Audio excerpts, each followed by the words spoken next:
Vice President, Mr. Speaker, members of the Senate, of the House of Representatives, yesterday, December 7th, 1941, a date which will live in infamy, the United States of America was suddenly and deliberately attacked by naval and air forces of the Empire of Japan. The United States was at peace with that nation, and at solicitation of Japan, still in conversation with its government and its emperor, looking toward the maintenance of peace in the Pacific. Discovery, Indeed, go and throttle up. 1 hour after Japanese air squadrons had commenced bombing in the American island of Oahu, the Japanese ambassador to the United States and his colleague delivered to our Secretary of State a formal reply to a recent American message. And while this reply stated that it seemed useless to continue the existing diplomatic negotiations, it contained no threat or hint of war or of armed attack. It will be recorded that the distance of Hawaii from Japan makes it obvious that the attack was deliberately planned many days or even weeks ago. During the intervening time, the Japanese government has deliberately sought to deceive the United States by false statements and expressions of hope for continued peace. The attack yesterday on the Hawaiian Islands has caused severe damage to American naval and military forces. I regret to tell you that very many American lives have been lost. In addition, American ships have been reported torpedoed on the high seas between San Francisco and Honolulu. Yesterday, the Japanese government also launched an attack against Malaya. Last night, Japanese forces attacked Hong Kong. Last night, Japanese forces attacked Guam. Last night, Japanese forces attacked the Philippine Islands. Last night, the Japanese attacked Wake Island. And this morning, the Japanese attacked Midway Island. Japan has therefore undertaken a surprise offensive extending throughout the Pacific area. The facts of yesterday and today speak for themselves. The people of the United States have already formed their opinions and well understand the implications to the very life and safety of our nation. As Commander-in-Chief of the Army and Navy, I have directed that all measures be taken for our defense, but always will our whole nation remember the character of the onslaught against us.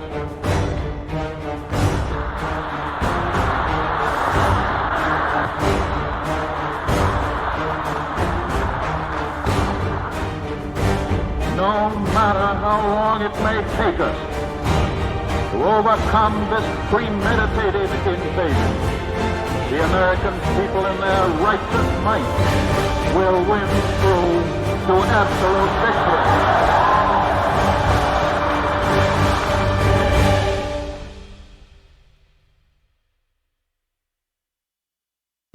Discovery, go at throttle up.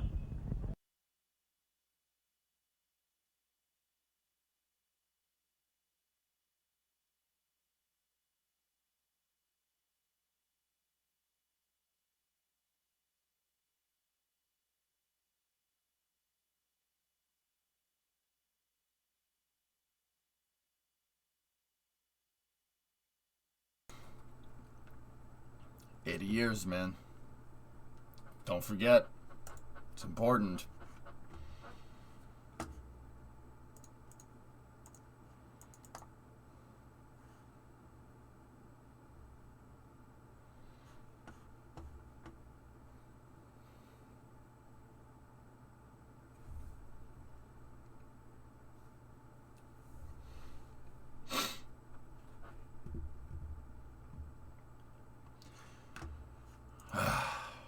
All right. How are you guys doing? How about that STP-3 launch this morning? That was fun, wasn't it?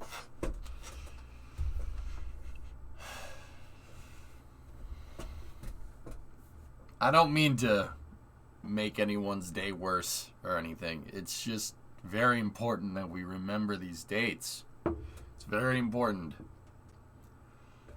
You slept through STP-3? Damn shame, dude. The great launch. No problem, Apatoxin. Yeah, it was a very weird hour. And Thomas, they ended up, they were going for 4, and then like 50, they started the launch, they started the 30-minute hold count, right? And then like 70% of the way through, they're like, nah, never mind. An hour. So we kind of had to sit here for an hour and just chill. Thanks for getting up or staying up for that. I ended up staying up, Aces, but yeah, that's why I was a little late today. I've been, guys, I don't mean to be late. I'm trying to just get 8 hours of sleep a day just to see if that helps. And you know what? It is helping. So, yeah.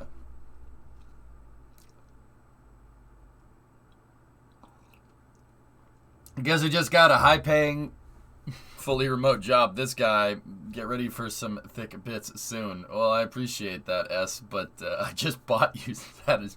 Dude, you just got Satisfactory. Oh no! I hope you can manage your time, dude. That game is dangerous. Doing good here. Work 10 to 6 this morning, so I hope you're doing good. I'm all right, Striker. In the same way you always thank my people for their aid in the independence war, I'll extend the courtesy and thank you for your country for turning the tide in what seemed like a lost war. Absolutely. You already have 52 hours in it, jeez.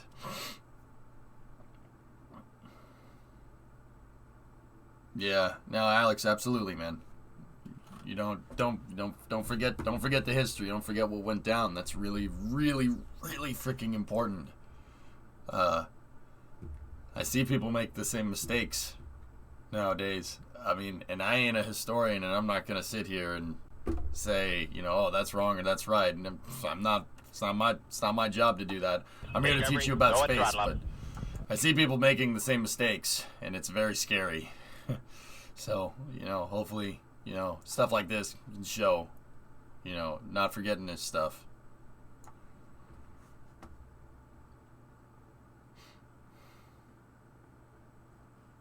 Sucks, man. Sucks. Thanks, Civ. 10-month resub. Panto, what's going on? F-22 demo team. Oh. Are they going to Boston? Going near Boston? Nope. As always. Oh, they're in Quonset. That's cool. Nope. Can't do air shows around Boston. It's too loud. Hey, Monaco. What's going on? Hibbit, what's up, dude? Do you think Yamamoto knew what he was in for when he ordered the strike on Pearl Harbor? It's the carriers, man. The carriers are the difference. Yamamoto didn't know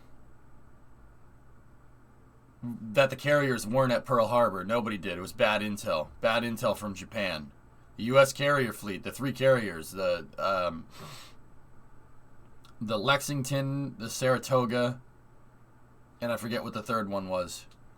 They were out doing training, not near Pearl Harbor. So all the Japanese did was take out a bunch of battleships. That's what prompted. Don't get me wrong. Everyone knows that. Everyone knows. If you know a little bit about history, you know that that's what happened. Japan didn't hit the carriers. They didn't hit the aircraft carriers. And you know what? Battleships are all fine and dandy, but aircraft carriers are the meta. They were the meta. The writing was on the wall at that point. Having planes be able to deep strike anywhere in the world is a very good strategic capability to have. Something that the U.S. still has to this day. We never stopped doing that. It's a good deterrent too, in the case of why we haven't stopped doing that. But I think Yamamoto said what he said because he knew we missed the carriers. We didn't get the carriers. Yeah, or they didn't get the carriers, They didn't get them. So that's what prompted the sleeping giant. He said, "Oh, balls." Because what Pearl Harbor was designed to do is cripple the U.S. fleet so Japan could catch up with their industrial base.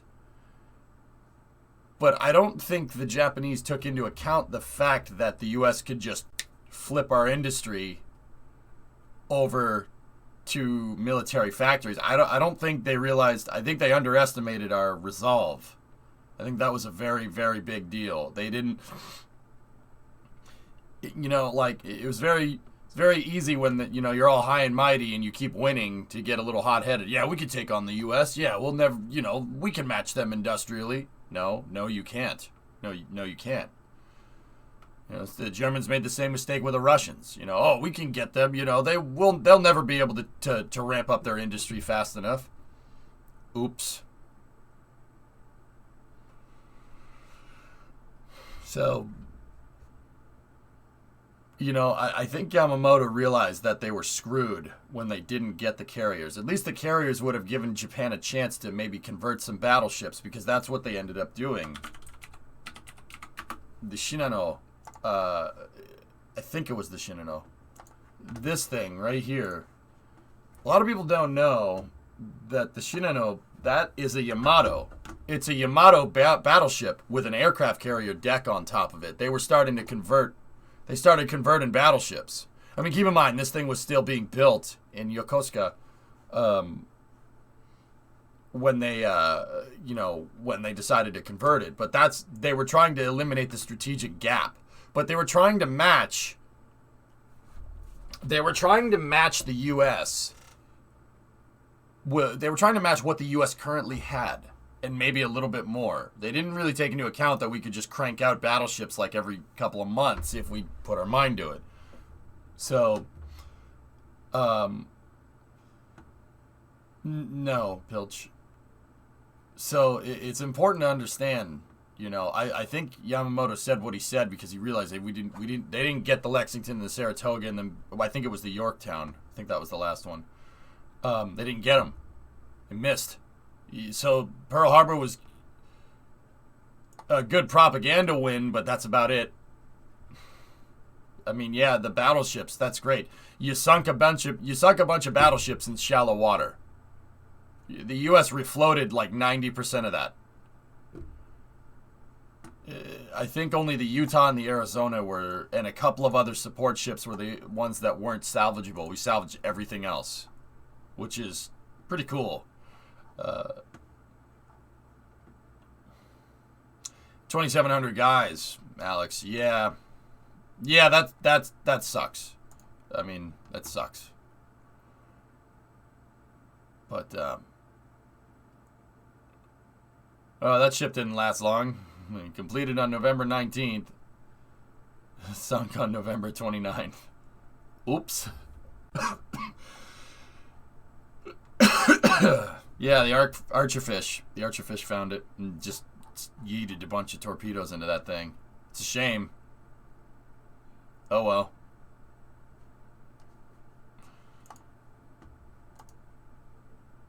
That kind of sucks, yeah.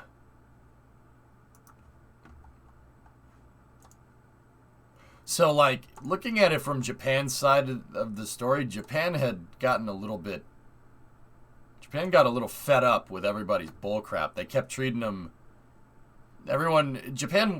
So, Japan saw what the British did in China and what colonialism did to China, and they were like, oh,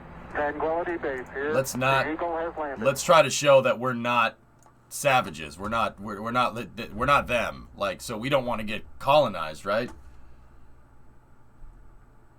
Taking the physical test for law enforcement soon should pass that, then headed to basic law enforcement academy. Hopefully excited for the new step. I wanted to thank you for the content while I was in the Army. Stryker, my pleasure, of course. Thank you very much. I do appreciate it. So, yeah, Japan kind of had this superiority complex to everybody else around them. Because it's like, you got colonized and we didn't. If you want to read about the Emperor Meiji and the Meiji Jingu, I think is what it's called, period, in Japan, that was basically them, like, coming into the Industrial Revolution, taking Japan from like a bunch of feudal states and making it into, the Empire of Japan. It's a very, very important thing to understand. They had a chip on their shoulder because, they were like, we're the only ones that didn't get colonized. Screw you guys. And, yeah. A lot of countries resent Japan for that nowadays. But, yeah, I like them. Glorious Nihon. Freaking love that country, man. It's one of the few other countries that I've ever been to outside of the U.S. and Japan's great place. Did you see Wall Street Journal's Elon video? No, I have not. Hey Jack, what's going on? Anyway, I'm gonna stop doing history lessons here, and we will go into Satisfactory. Let's do it.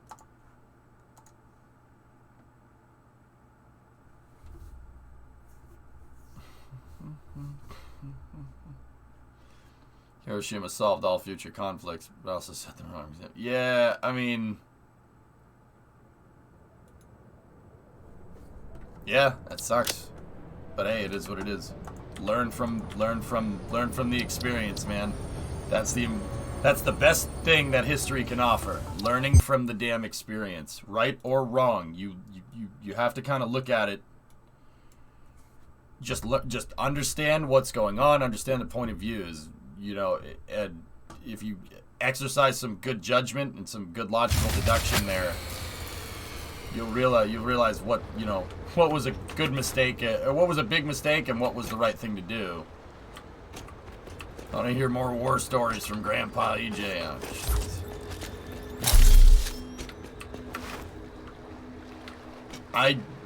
Stryker, I look at history kind of colorblind, to be honest with you. Like, yeah, I like my American history and stuff, obviously, duh. But it's important to understand history from that point of view. Another important thing to note is that the U.S. the U.S. was trying to curtail Japanese expansionism in the Far East. The Japanese invaded China and they did terrible, terrible things to them. And they invaded Korea, the Korean Peninsula. They were even making incursions into Russia, right? They did all that, and so what the U.S. did was basically cut off their oil supply. We put a huge embargo on that oil, and basically tried to starve the country to curtail expansionism. And that also really pissed them off. They saw that as a threat. I mean, it basically was, but... They hadn't invaded the Philippines just yet, S-Master. They waited until they attacked the U.S. because the Philippines was U.S. territory at the time. Hey, Lig, you back from your vacation?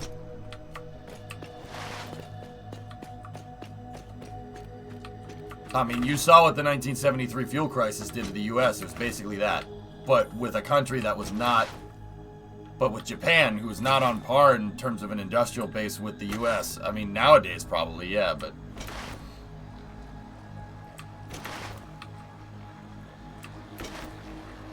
But anyway, we're working on oil pipelines today, guys. I'm going to flip the page.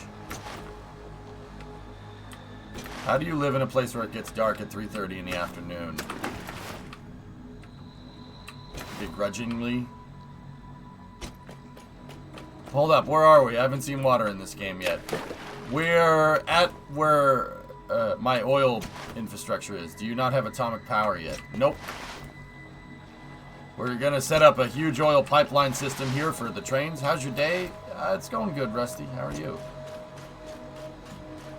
The last thing we did here was set up Sin Agua y Sin Comida. And we're working on setting up the oil train so we can set up fuel generator power.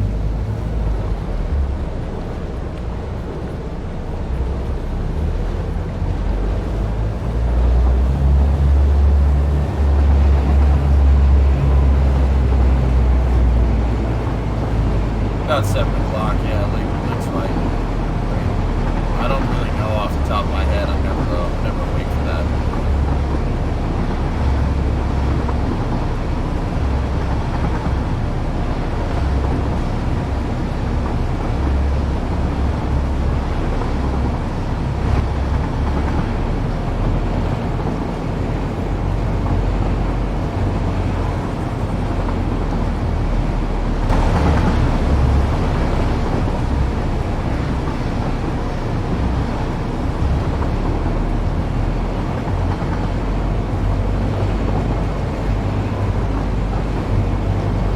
Nice, Alex. That's cool. Train is overpowering you. A little lost. Wait, so if I say, Tessa, you're a piece of food. I mean, hi. How are you?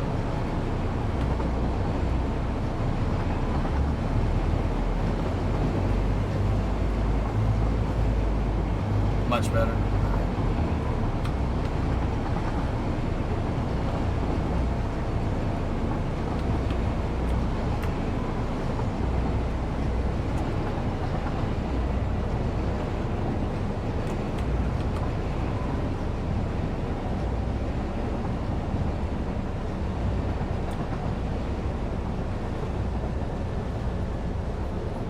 So we're gonna have to reduce some of my oil infrastructure today in Satis here, and we also need to make the right.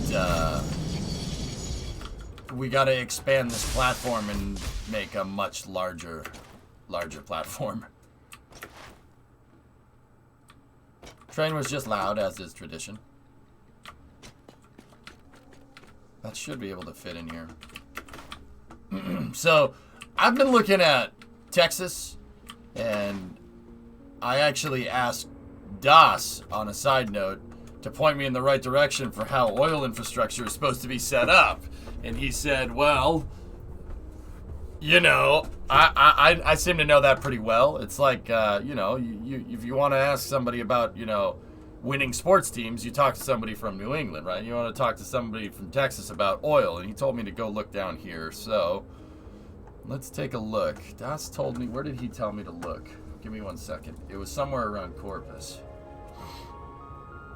So how did the stations work in Satisfactory? You basically have to line up the consist to the loading dock, drummer. So if I have a 7-car train, I need 7 station loading dock. Das said, along the shipping channel, look for the tank farms on sat views, and then street view on Up River Road, and look for the distillation towers. Okay. Oh, bingo. Here we go. Let's see what we got here. So these are oil drums. These are the tanks. These wheels of cheese right here are basically the fluid buffers, or just fluid storage. That's those things in Satisfactory. That's what they look like. We're gonna need a lot more of those. We need a much higher fuel storage capacity because this train is going to be moving a lot more oil than just 2 of these things. Someone say cheese? Jacobs, what's going on? So, I really want to take a look at the plumbing here. I want to figure out how the plumbing works. Oh yeah, this is where they build oil rigs. That is an oil rig factory right there. Das was telling me about that. That's really freaking cool. Alright. So we have hookups. These are basically fuel line hookups. Where do these fuel lines go? Oh, they're building out a new wheel of cheese right there. Is that station named Satana and Perkele? Yep. Yep. Got to take into account thermal expansion and pipe hydraulic force right there.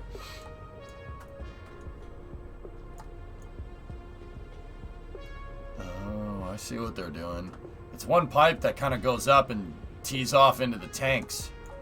One line in, one line out. Interesting. Okay.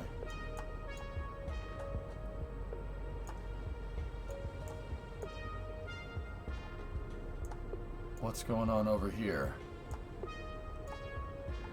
There is some oil storage here, but this might be for a... Oh, bingo. Refinery. Bingo. Got a refinery here. It's Dotson. It's Dotson here. Oh, look at the spaghetti. Oh my goodness. You're engaged, Jacobs? Hey, congratulations. There you go. That's awesome. And it looks like we got a power plant over here. Nope. Nope. More distillation towers. Oh my goodness. And you know what? Corpus isn't even that big for oil infrastructure. Holy balls. Freaking scale on some of this stuff in Texas. What the heck is this? Why is it different colors? Anybody know what's going on here? There's a bulk carrier right there. So bulk carrier moves like dirt.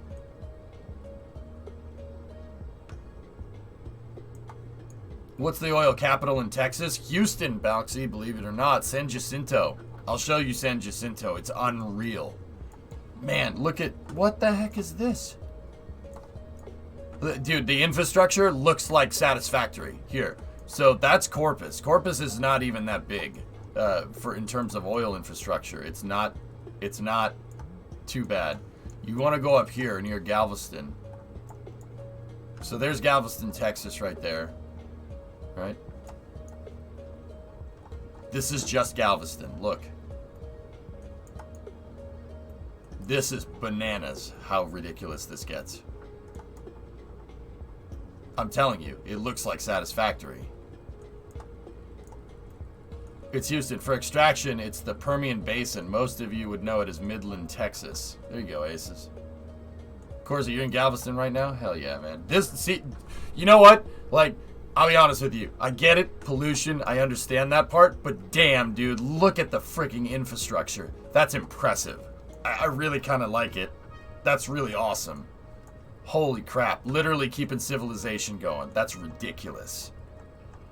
Look at, yeah, see these rocket-shaped towers? Those are distillation towers. These are all oil refineries, man. Look at the condensers. Oh, that's so freaking cool. Drummer, yeah, exactly. And that right there, that's just Texas City. Here, let's go up to San Jacinto Point. Look at this.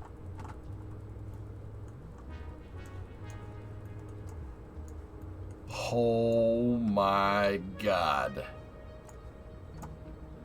Dude, it just keeps going and going and going and going and going. That is impressive.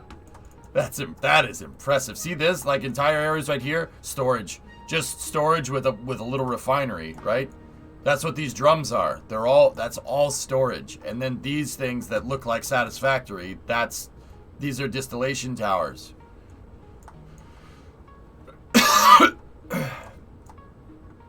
That's crazy. That is absolutely nuts. The infrastructure is insane. And they got coal right here. I wonder what that's up. Wonder why they have a lot of coal in this holding basin. I'll bet you it's for steel production or something. No. It's a conveyor belt.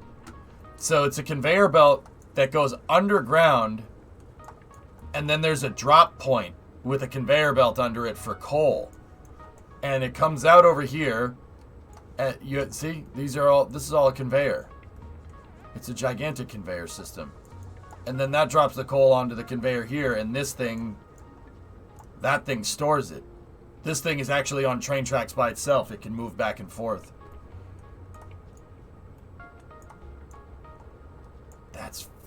I wonder what they're moving the coal for. Where does this go? Hold on. Look at this. It looks like Satisfactory. There's train tracks and freaking conveyor belts everywhere. It's so cool. Like, where did these... They're just guys storing coal here. Look, there's another drop point right there. Where does this all go? It looks like it goes over here. Do you think it's a coal power plant for the oil distillation towers? I love it. That's freaking hardcore, man. This is so cool. I dig it, dude. This is sweet. I would love to see this with my own eyes. And you know what's cool? Johnson Space Center ain't too far away from San Jacinto Point. That's very close. Johnson is just down here. Right here.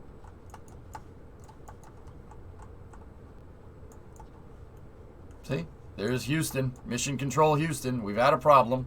Right there. Those buildings.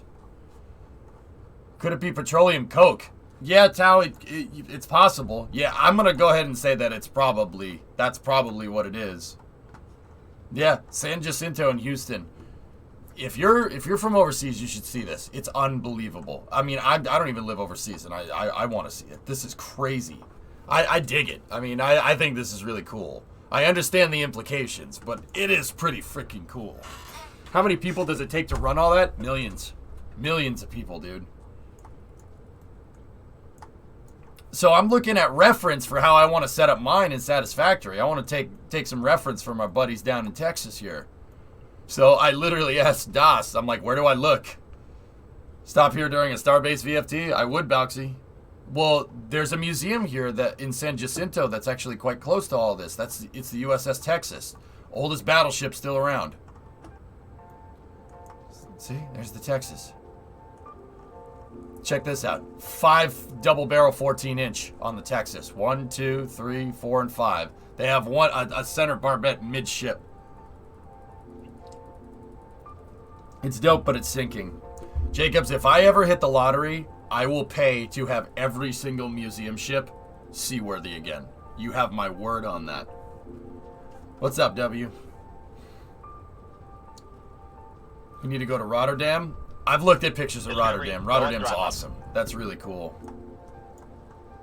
Striker gifted a sub to Alex. Alex! And look, check this out here. Just like Satisfactory. Look, there's the fueling depots. And then they can ship it out by train. Or they're shipping crude too here. Not sure. I'm going to guess that they're because these are top-loading mechanisms, that these are probably for filling the cars up with fuel. You generally load from the top and unload out the bottom. I've been on the Massachusetts 2 times, and it's cool every time. That's in Fall River. Fall River, Badger. That's not far from me. 30 minutes. I live up inside of 128, so quick 45-minute drive, dude. Quick 45 minutes, Massachusetts, pick one. I realize that. But usually if you go down 95 at the right time, you can get there real quick. You're in Salem? Oh, hell yeah, man. Right on, dude. I'm in Newton. Not that far. To my fellow masshole. Freaking love Massachusetts, man. I wish they would fix the Salem, dude. My grandfather worked at the Four River Shipyard. I really, really wish they would fix that.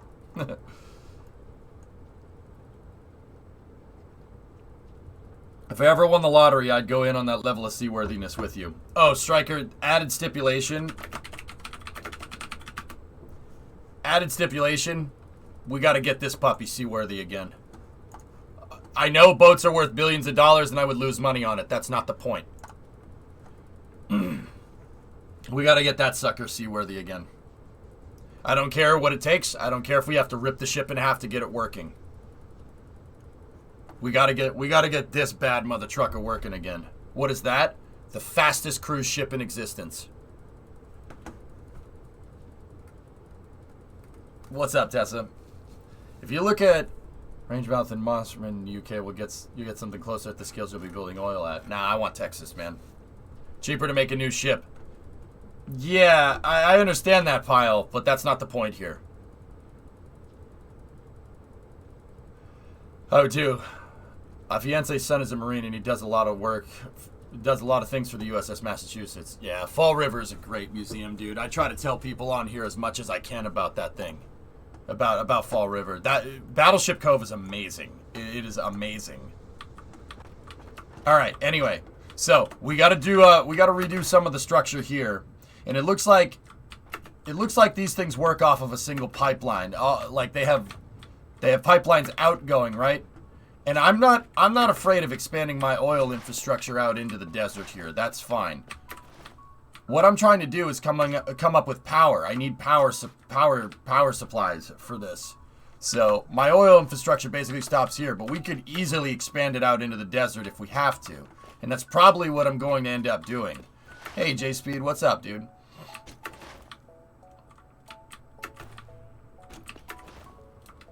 Yeah, Alex, the SS United States is the fastest cruise ship in existence because it was built as a troop carrier for the Department of Defense, but in peacetime it operated as a cruise ship.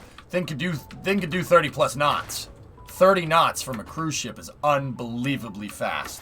It still has made it's the ship that holds the record for the fastest transatlantic crossing to this day. Nothing has gone faster. Mostly because nothing's needed to go faster, but that's a different story. There's not really much more room, Reshock, for expanding coal.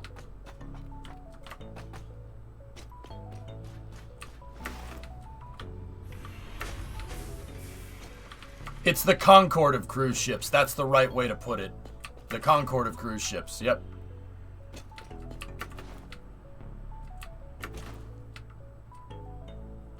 So if we go out here to my coal infrastructure, what I want to do is replace the coal power plant with a bigger smelter array. See my smelter arrays right here? We need a bigger one. A much bigger one. Because I'm going to need to... This array of 24 smelters, 8 for Caterium, 8 for iron, 8 for copper, not going to be sufficient. We got to make a bigger array up here. So I'm going to move...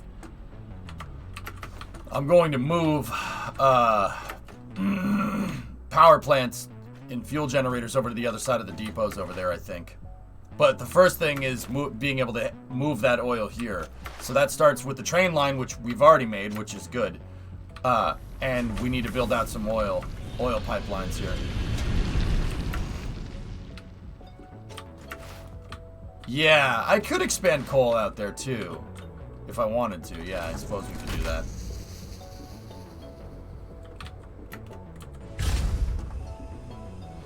So, Drummer, here's how they dock. It's per car. Can you dedicate floors in the factory to material processing? I could, Claudevoy, but my thing with the oil infrastructure and with the smelters and stuff is that I want to keep them outside because they have emissions. It looks weird having a smelter inside with emissions, you know what I mean?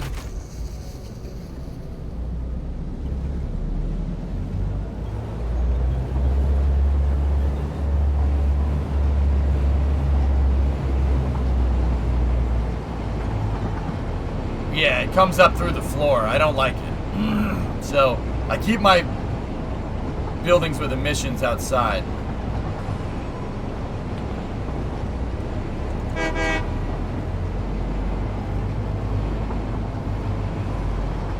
And I have to be careful because everything is on a power circuit.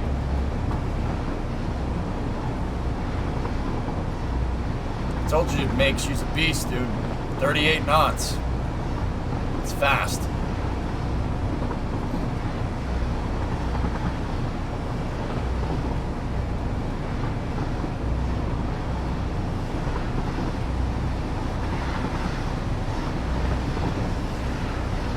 It's basically a battleship with a cruise ship superstructure. That's what it is, guys. It's a battleship minus the guns. The SS United States, Shaw. That's why I wanted. That's why I said we got to restore that one too, if we ever get to that point, you know. The SS United States is in Philly. Modern CV can beat that, right? I mean, 38 knots is insane. That is insane. That's really quick for that amount of mass.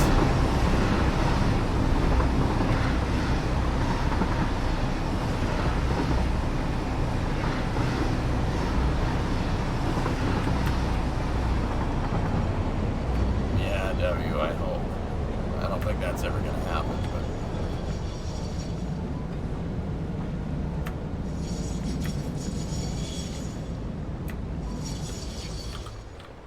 Alright, so we got to build the pipeline so we can fill up this oil depot.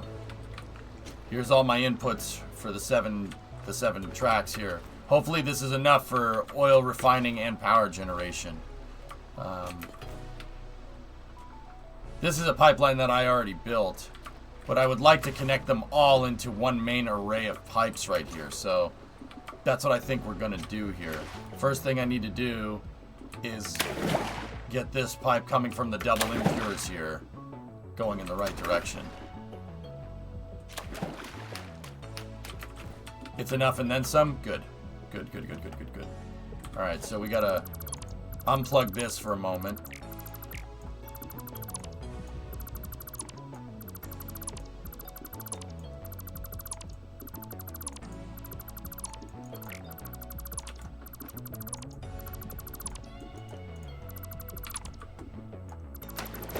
So we're out on the north, this is the northeast corner of the map. And as an American, I really like the northeast corner of the map. Just thought I'd let you know. If you want to know why I like the northeast corner of the map so much.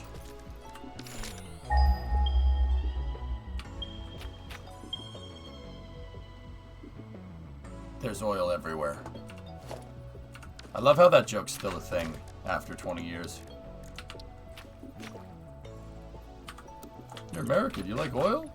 I mean, yeah. You haven't said anything about oil, man. You cooking? Discovery, go and throttle up.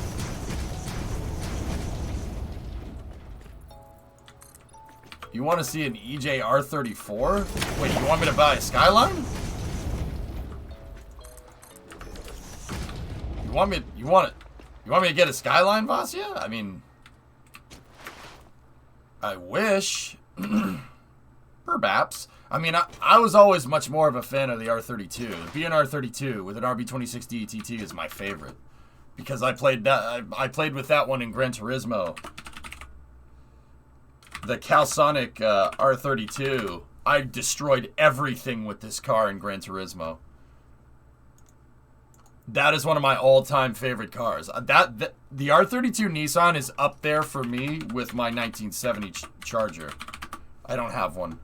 That is up there with this in terms of cool. I would, if somebody's like, here, have an R32 or have a Dodge Charger, I would be extremely conflicted. I would be like,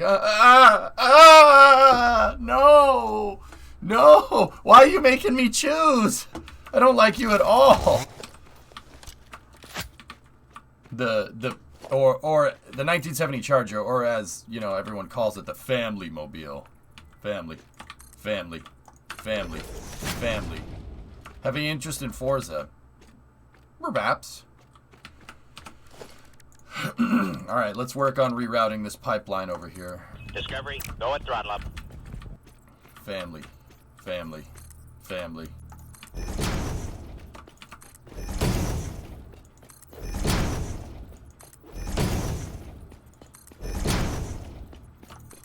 But Vasya, the thing is that we didn't get Skylines over here.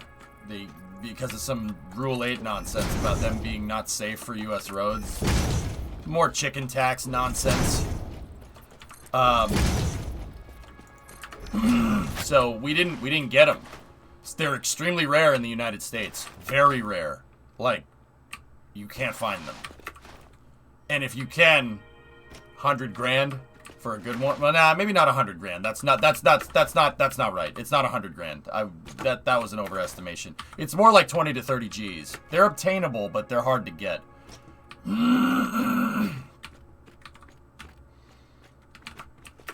It depends on which one. But Smirks, it ain't like where you're at, man. Like, Yeah, it's tough. I would rather have the last of the V8 interceptors, so...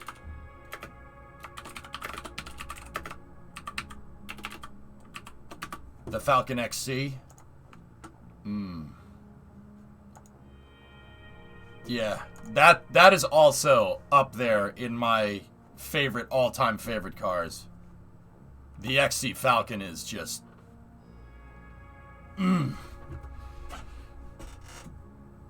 Yeah, good luck finding one.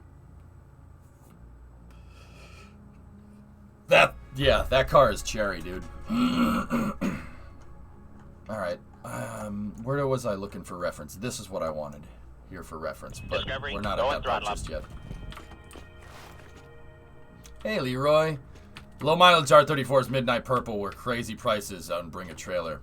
Dude, yeah, no, I know. Yeah, unbelievable. Hey, Jonah, how are you? Alright, so we need pipeline support here. And in case you're wondering why I why I build out the pipelines, I like making them look nice.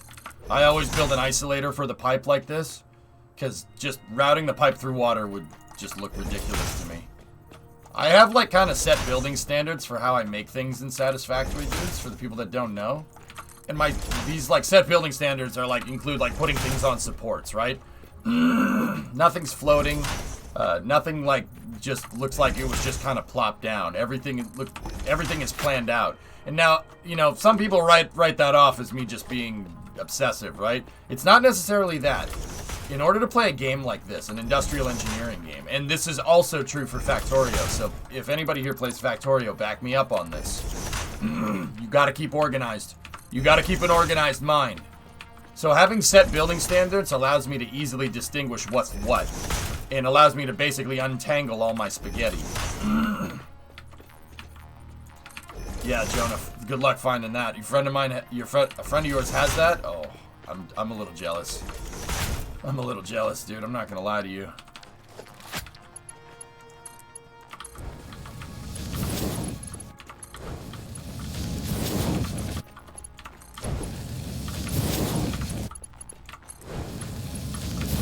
Yeah, stay organized and use the space that you have. Exactly. That's right, drummer. You gotta really stay organized. Now, in Factorio, that's a little bit easier to do because it's top down. You're going 2D, so you have a grand overview of things all the time, right? Which, once again, not knocking Factorio for that. Factorio is pretty much the reason why factory building games exist in the first place. Actually, it's Minecraft Feed the Beast if you really, really want to be technical, but...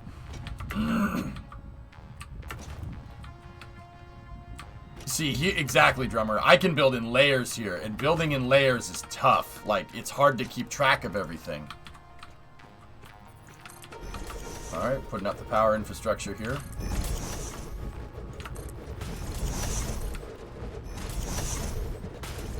Family. Family. Family. Family's super important to me. That's why I'm not going to tell you about my brother that I've had this entire time. But now I have a brother because family is important.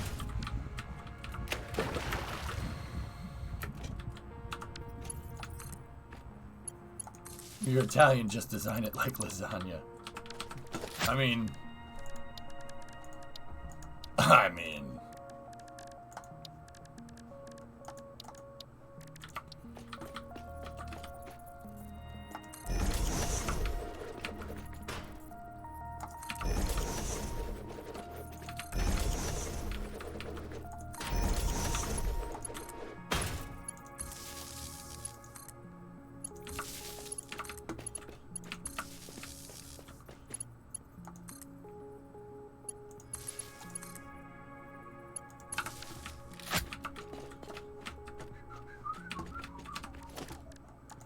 Okay. Gotta put a pipe junction right here. Family.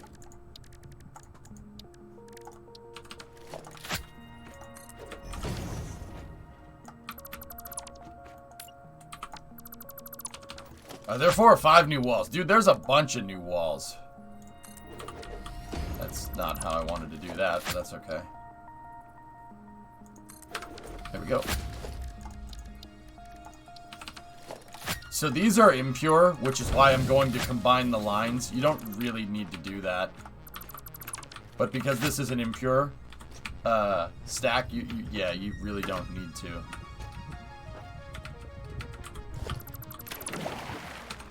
I'm going to put another isolator here to make everything look nice. But once again, this helps me keep kind of a clear mind when I'm playing. There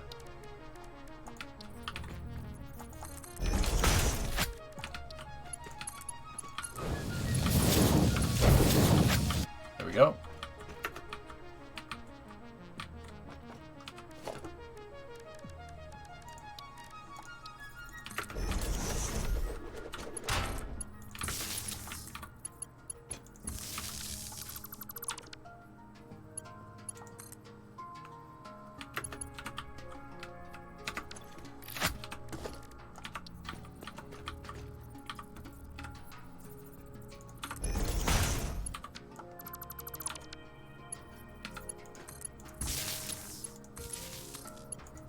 There we go.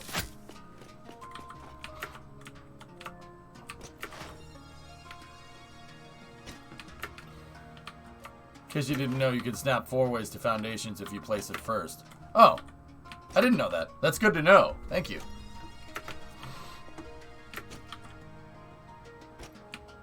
Do you plan on adding walkways on top to help with getting around it? We could, Civ. That's actually not a bad idea. Yeah, putting a walkway on the top or on the side, yeah. Because the concrete foundation is not going to be here when I'm done. I just use that to build everything on. And then we put it on its own supports. But what I'm trying to do is get everything to a main input thoroughfare here. So we can,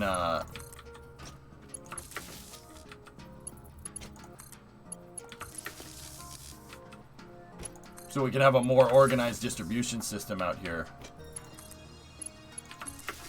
There we go.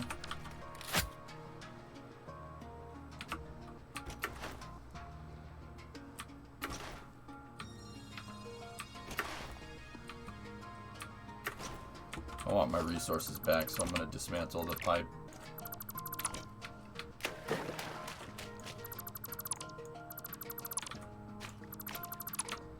I'll leave the supports there, just in case we need this right away again.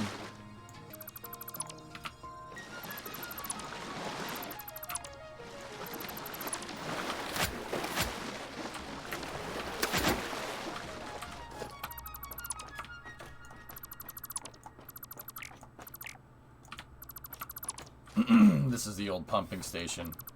Probably not going to need that in here. We could just leave that.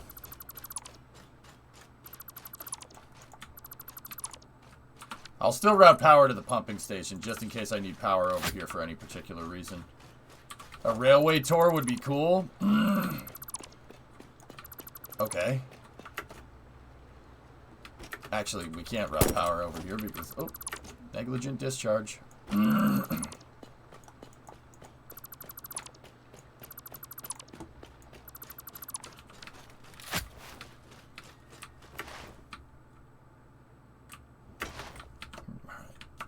I'll keep you over. Okay, now we got to place in our new supports here.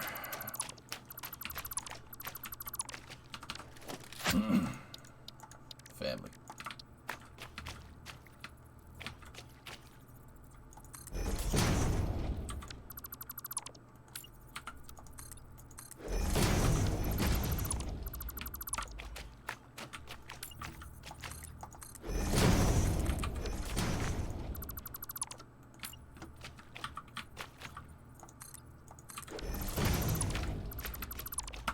Let me get rid of the concrete foundation. And it's going to be floating for a second. This is just kind of how I have to make this.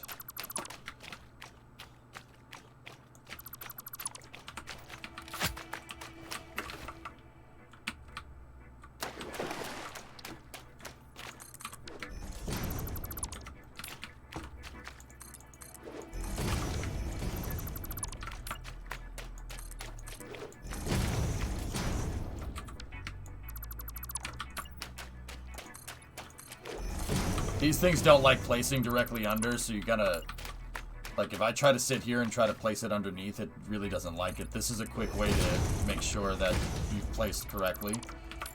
Place the supports correctly.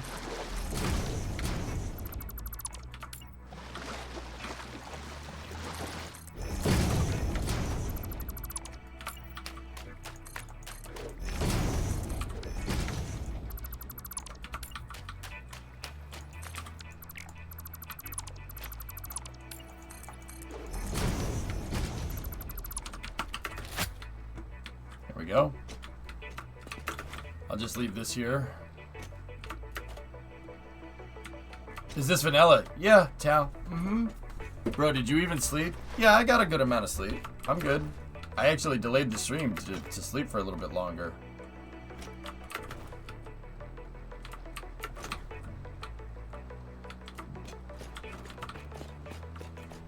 Did you?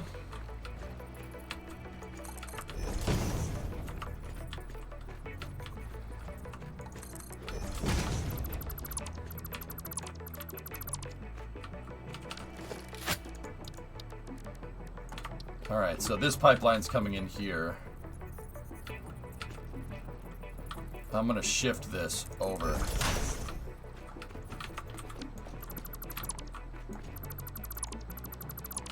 And I use Mark II pipeline for this.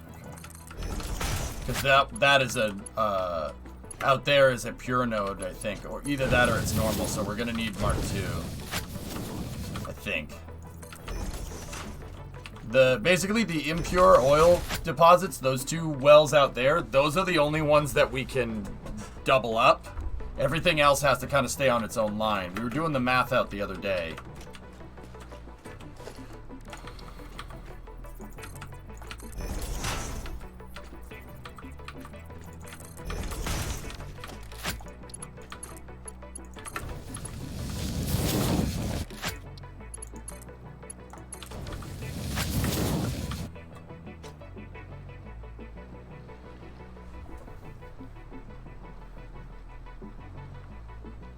If you have enough power shards to overclock the oil wells, I mean, we could get enough, yeah.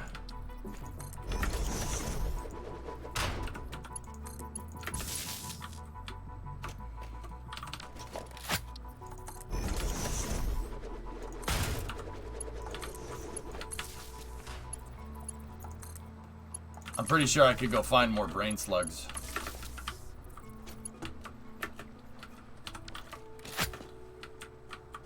Some guys are down in Boca Chica. You might know some of them. Credit to Stargazer.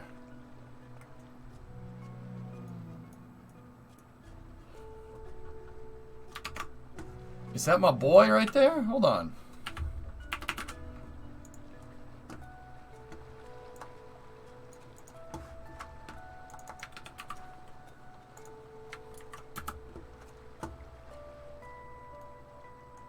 Yeah! Absolute Chad. There's Vic. Hell yeah, dude. And then Hop's over there too. Hell yeah. Hell yeah. I think that's Hop. That's freaking cool. Chad who? That's Victor Glover, man. And I think that's Mike Hopkins. That's really cool. These are NASA astronauts that are at SpaceX's Starship testing site. Yeah, they're checking out their lander. Dude, we should send Mike and Hop. That would be amazing. That would be an amazing crew. And NASA has 10 new astronauts too. If you want me to tell you, I could spend Space News talking about them if you guys want to feel insignificant. Yeah, NASA recruited 10 more astronauts. Where's Thomas? I'm sure Thomas will find his way down there, Alex. I'm pretty sure he's relaxing in his chateau with some fine wine. He's like, okay, do not bother me for a little while. I'm going to go do French things. And everyone's like, all right. Yeah, that makes sense.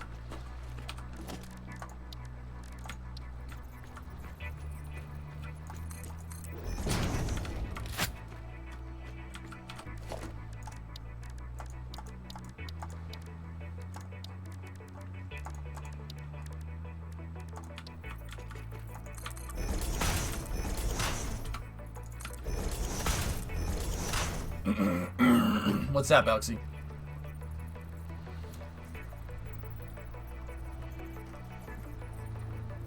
What does that say?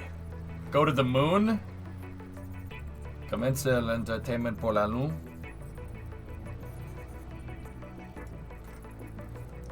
Basically have a vacation or go to the moon. I mean, you're looking at that the wrong way, Thomas. Going to the moon is a vacation. Slam that button. Slam both the buttons at the same time. No, lunar training. Dude, yo, speaking of that, one of the new astronauts that that NASA recruited is an oil drilling specialist. Yeah. Gee, I wonder why they need her. Yeah, she's a drilling engineer. Gee, I wonder what's going on there. Yeah, no, straight up. I think her name is Denise, but she's from freaking Wasilla, Alaska. Here.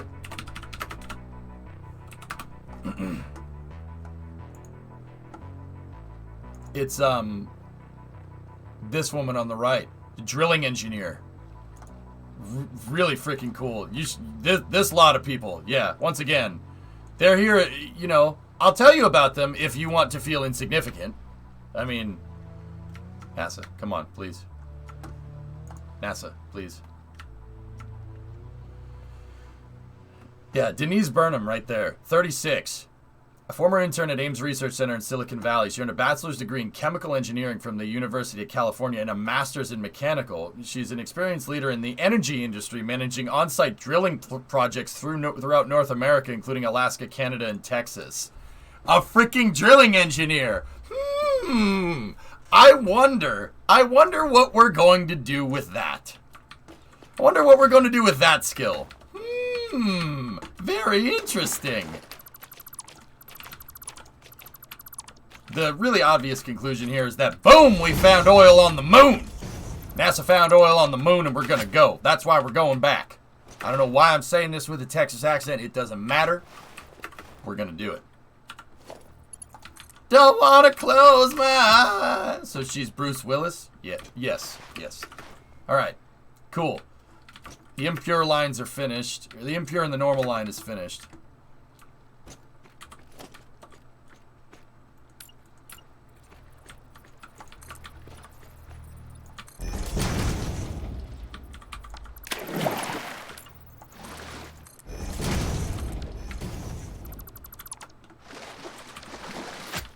Isn't that cool though, man? Dude, actual drilling engineer. That makes me really happy. No. Okay, so for the people that don't understand what that means, all right, that's huge news. NASA wants to go back to the moon. They want to go back to the moon sustainably. They don't want to just go plant a flag and leave like what they did during the Apollo program, right? They want to look to ways to live sustainably on the moon. One of those ways is drilling water ice on the moon for hydrogen and oxygen. I don't think I need to tell you why we need those. The oxygen part is pretty self-explanatory, right? But the hydrogen part makes rocket fuel. You can use that, and if you bring a little bit of carbon with you up there, you can make methane. You can make liquid methane or liquid hydrogen, so you can use the moon as a gas station. Now, that doesn't really make sense if we're going to stepping stone to somewhere else, right? But that does make it so a lunar base, a ship could land down on the lunar base. They could, you know, to do lunar operations, they could land it and they could come back. Yeah, kind of like For All Mankind. For All Mankind got the idea from NASA. Minus the stupid nuclear-powered space shuttle decks. I think that's the dumbest thing I've ever seen. I hate that thing so much. Oil? Who said anything about oil? You're Americans, so you must like oil, right? You just insulted my entire race of people. But also, yes. Why doesn't it make sense as a forward base?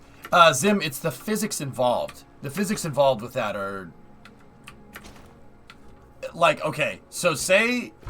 I'll try to explain this non-orbital mechanics-wise. Going to the moon would be like taking a road trip to Alaska from New York City and stopping in Texas because there's a lot of fuel there. See what I'm talking about? Like, okay, you could stop in Texas, and yes, there is a lot of fuel there because there's an oil industry in Texas, right? But also at the same time, Texas is way out of the way. The way the moon is set up, well, the way it's set up, implying it was made, the way, how the orbital mechanics kind of fall into place, it's more a detour than anything. Hey, Evil Bit. Why doesn't it make sense for going to other planets and moons? Like I said, 95, it would be like you trying to drive to my house but stopping in Florida first. That doesn't really make a lot of sense. It's way out of the way. The orbital mechanics and how the orbital mechanics line up make it so the moon doesn't really make sense. The only time it would make sense is if we built the ship on the moon. Then, now we're talking. Because we can make a much bigger ship in 1/6 gravity. You can make a ship that's gigantic. You don't need to worry about, you know, having to launch it out of Earth's grav well. So if we get, like, manufacturing down on the moon, then it makes sense.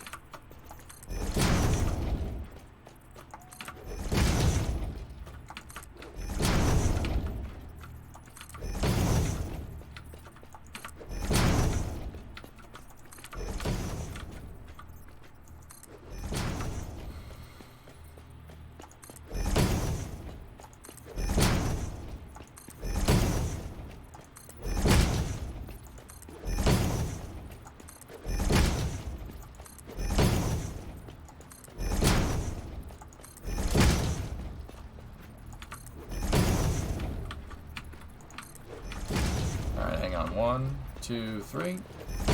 2, 3.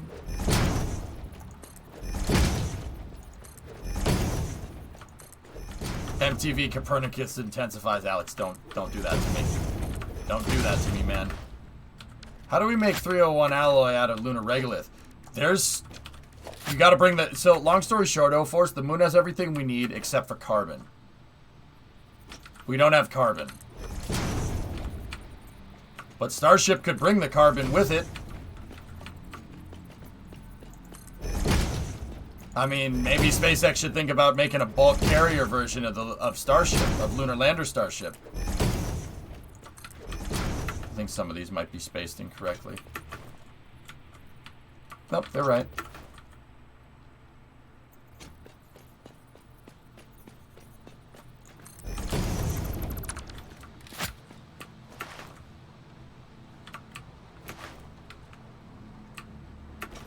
How do you get carbon, hydrogen, oxygen, and fire? Yeah, actually, that's a good point. You can make that way. At least it doesn't have carbon that we know of. It's pretty unlikely that the moon has carbon, but it might. Who knows? We've only scratched the surface of the moon.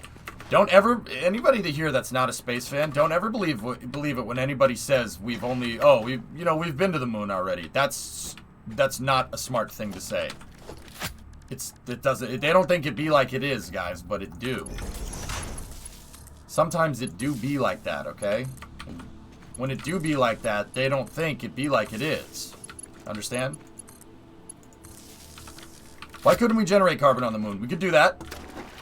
That's doable as well, guys. Yeah, totally doable. None of this stuff is impossible. The real key is being able to set up the infrastructure there, and you need a heavy lander to do that. That's why Elon, despite wanting to go to Mars, is trying to make a lunar starship variant. That's why he put a bid in for it, because you might as well. If NASA's going to pay for Starship's lunar lander capability, I don't think anybody's going to complain. Okay, so we got a pure one here. Hi, doggos.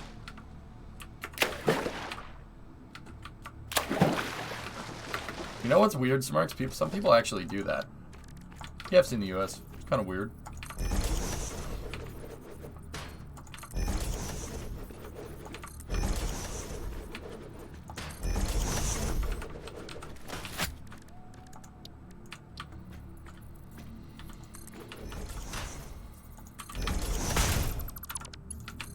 I have. Fight those. The doggo abandoned me.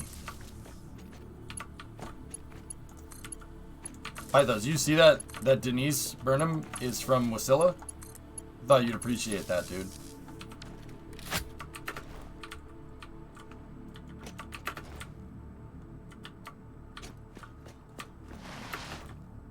One of NASA's new astronauts. She from Wasilla. Drilling engineer, baby. I dig it, man. Get it? That was a terrible, terrible joke. But also, I do dig it. The doggo abandoned me, by the way. Yeah. I had the doggo, and I put it in a cage, and I went away with the train, and I came back, and I let it out of its cage, and it just walked away. I think it doesn't like me for keeping it in a cage. Probably had something to do with it. We've corrupted you. You're starting to believe in the puns. Ugh. It's just fragmentation. We need to defrag the hard drives. And everything's fine. I wait the day for space bacon to be invented. Me too. Okay.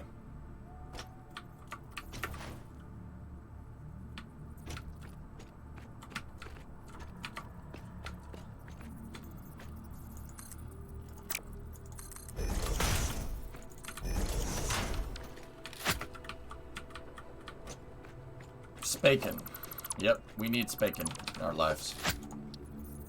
Alright, so actually the best way to do this would be to start at the other end, building out the pipes, because these nodes are pure. Pure nodes overclocked need the Mark II pipe. Now what's this bad mamma jamma over here? What's your opinion on the Forge? I talked about it actually during SDP3 this morning when the launch got pushed back. The FI needs to piss off, dude. They ruin races. Jeddah was, for all intents and purposes, a fantastic race until Mike Massey decided that it wasn't going to be.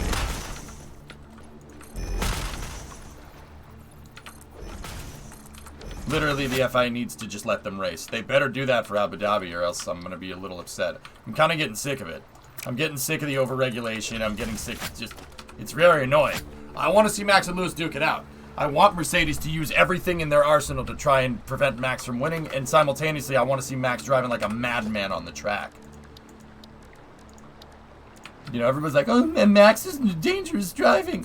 And then everybody else is like, Lewis has no idea what he's doing. No, I want this. I want the chaos. It'd be amazing, guys. Don't people understand that? It'd be fantastic.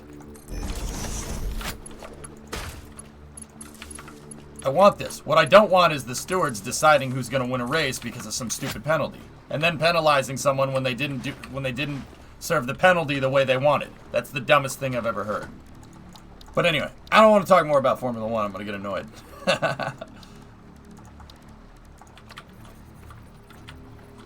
Yeah, no, it's clown shoes, man. Yeah, Jonah, I'm with you. With you on that one, pal. Alright, so what kind of node is this one? This is just a normal one, but the normal one is going to have its own separate node as well. So this one needs to be over here, which means the double nodes over there need separate lines. So that one's going to be on the far left, this one's going to be center, and that one's going to be over here. Go at throttle up.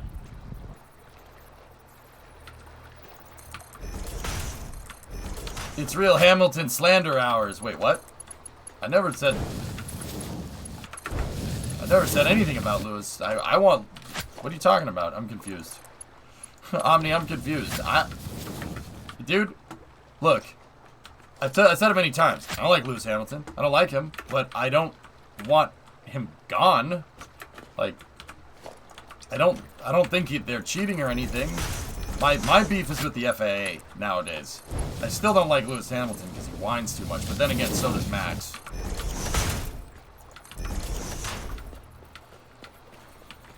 So, I mean, if whining is par for the course, you know, with everybody, yeah, my beef is with the FIA. I really can't stand them. I have no idea what's going on. Yeah, okay, I got you. I don't have any problems with Mercedes or anything, except that they're not the team that I like. But that's not a real problem, you know. That's not a real issue.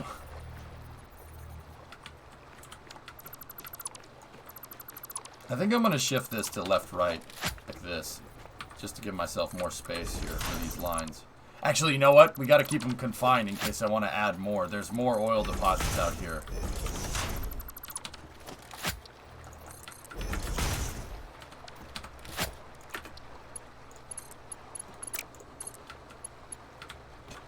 Actually, I'll just make the lines first.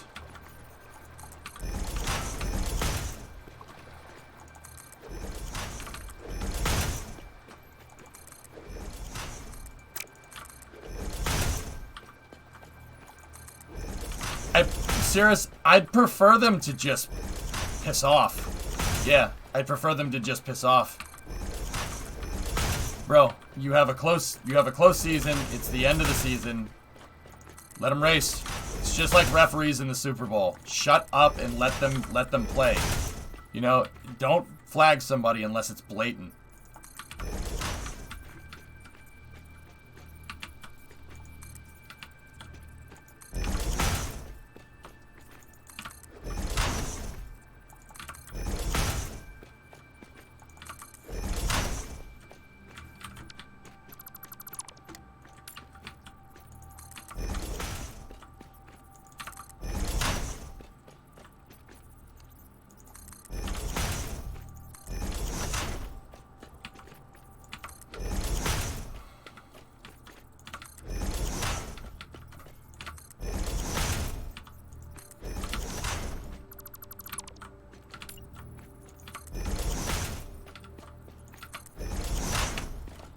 The NFL needs college overtime rules, dude. Yeah, the NFL needs college overtime rules.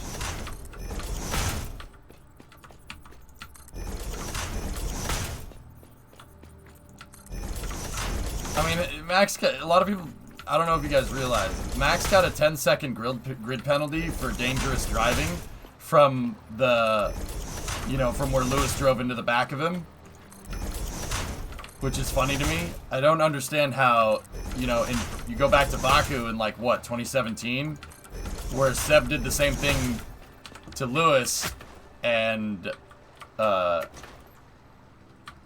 Lewis did the same thing to Seb, and Seb got a penalty, and then, that's blatant inconsistency. But at the end of the day, everybody's kind of overlooking the point right there. The problem here is that, if they're super inconsistent. So just, if you're gonna be inconsistent like that, maybe assess after the race or something, and not make calls kind of in the heat of the moment, or just shut up. I don't know. But once again, I don't want to talk about it. That's something that it's annoying, and it makes me not want to watch Formula One, which is a shame because I really like Formula One. But it's okay.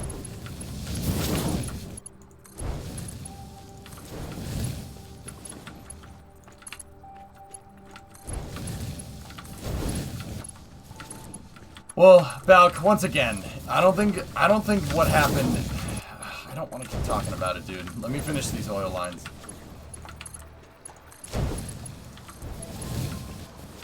There's no templates right now, Hungry Hulk. I wish there was. Maybe they'll add it in a future update. It's very, very, very clear that the developers listen to people. They listen to what the community has to say, except for golf.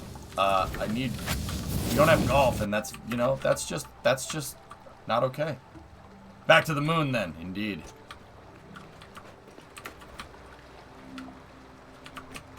Well, Starfleet, that's what happens when you tell the guy in first place that he's getting a penalty and he has to succeed the position without telling the guy in second place that he's going to do it. That's the problem. The problem lies with the stewards in the FAA, not with Max or Lewis. People aren't looking at that. You're not looking at that right.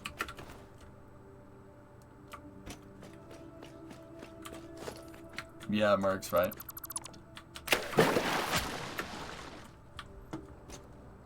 Okay. That one is hooked in.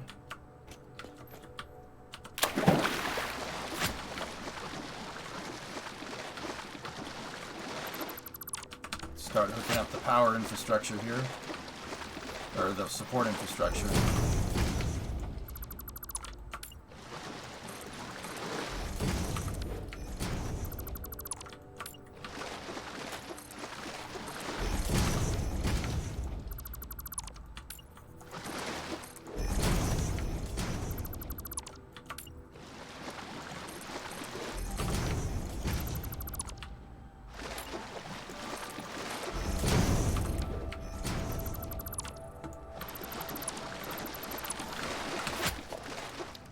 Gotta have a safety ladder here.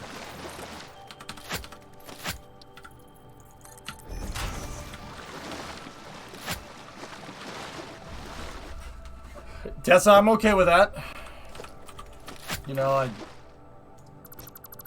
it's kind of stupid, but what are you gonna do? Take the championship away? Like,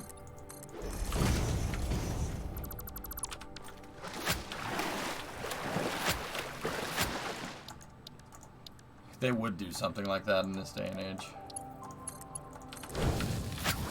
Discovery, go and throttle up. Kishiku, 16137 sub. Thank you.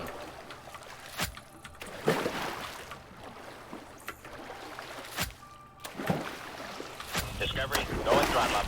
Hey, Jonah. Welcome to Mission Control. You go with throttle up. Thanks, dude. Alright, let's get the power infrastructure figured out here. Yeah, Space Ocean would not be happy. That's right.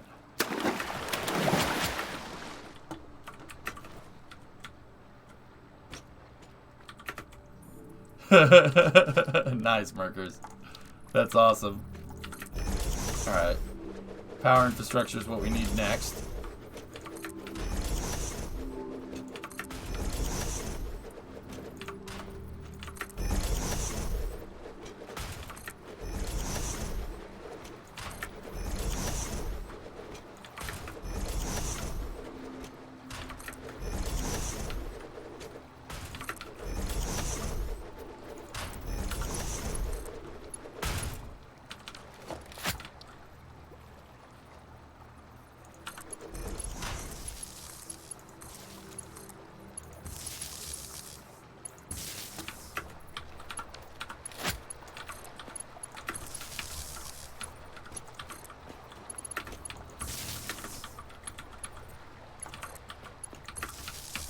Snuggle, yeah, I don't know. Abu Dhabi has proved that it can be a good race.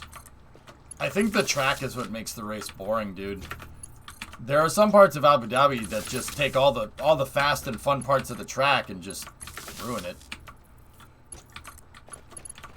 So the crazy part is with some quick modifications, you could make with some quick changes to that track, you could make it a lot better.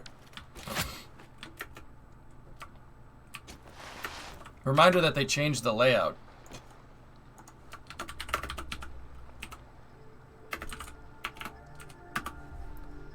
They changed the layout. Let me see. What's the difference?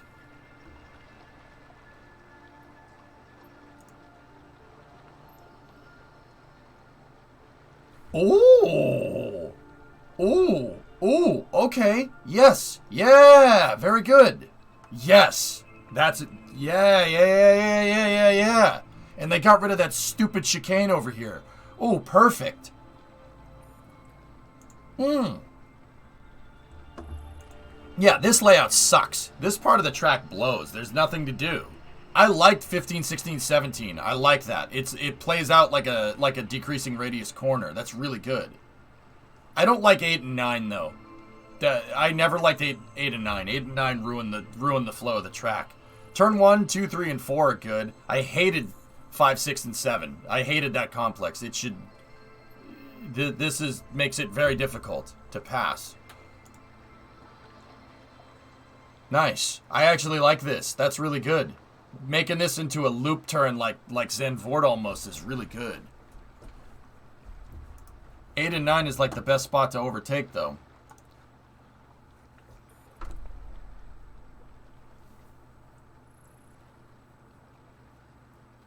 I prefer them to make this one straight.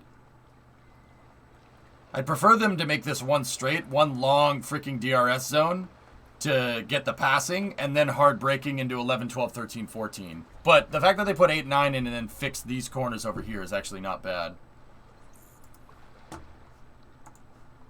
But yeah, they should have always come down here, and they should have never taken that inside tournament jig. That's terrible. That's terrible. It's terrible drive. That's not fun. I really like the elevation changes in 1, 2, 3, and 4. That's cool. Fixed it so AMG can win. Man, I never thought I'd see people hate another Formula 1 team as much as they hate Ferrari. Do people even hate Ferrari anymore? Like, is the track updated on Assetto? I'm not sure. The circle is 11 degrees banked. Nice.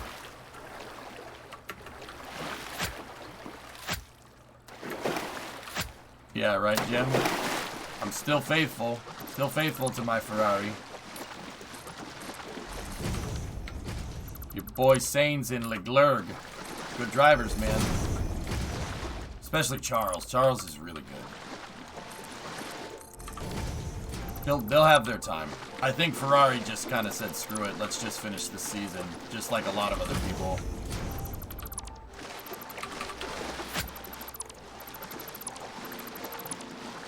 They did screw them with the with that engine development, though.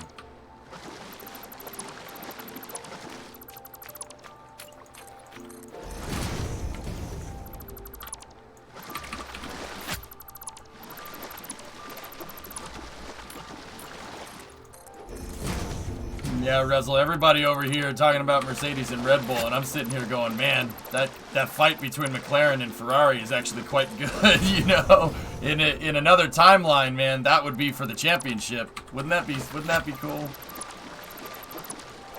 I'll tell you guys, I used to hate McLaren. I don't mind McLaren much anymore. I like them. I like Lando Norris too, because he's a Twitch streamer. Because he is streamer.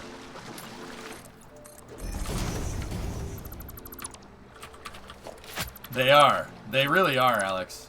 Lando's cool. Lando, and dude, who can hate Daniel Ricciardo? How is that possible? Is there anybody there that doesn't like, is there anybody here that doesn't like Daniel Ricciardo? He's a cool dude. You like post Ron Dennis McLaren? Yeah, I'm with you. But what Ron Dennis did for that company is the reason why they are where they are, you know. And they kind of did Ron a little bit dirty there, don't you think? But hey, whatever. Not my problem. McLaren could have been, if they just gave Honda more time, dude, they could be where Red Bull is right now. But hey, Alonso wanted the Renault engine.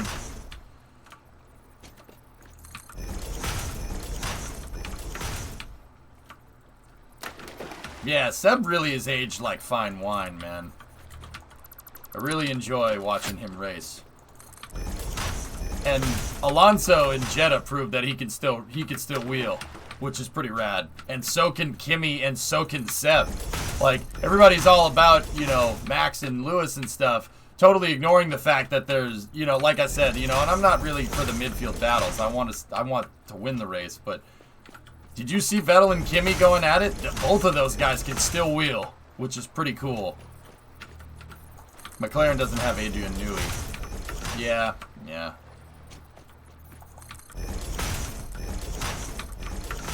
You just want me to talk about the French drivers, Alex.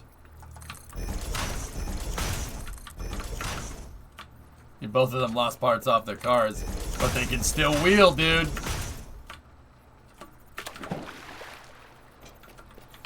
Yeah, on top of it, I'm with you, man. Also, the real MVP is Jeddah. That track's amazing. I really like that track a lot. It's very rare that your boy EJ, you know, over here stuck in my old Formula 1 ways, right, would appreciate a new track. I really like Jeddah a lot. They should keep that. They should never change it. It's amazing. I get it. It's dangerous. It is dangerous. Absolutely. So is Spa. Should we get rid of that? Couple of SLS things for Space News. Novus. Dude, the SRB. The SRB block buy. The SRB block buy. Oh. If Bill does that block buy that I wanted Jim to do, I will stop making fun of him immediately. I said that.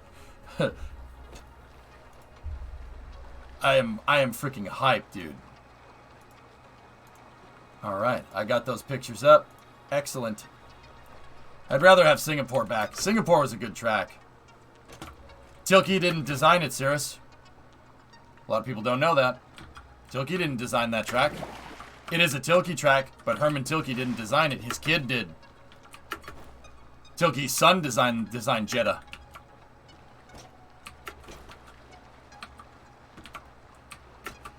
Yep.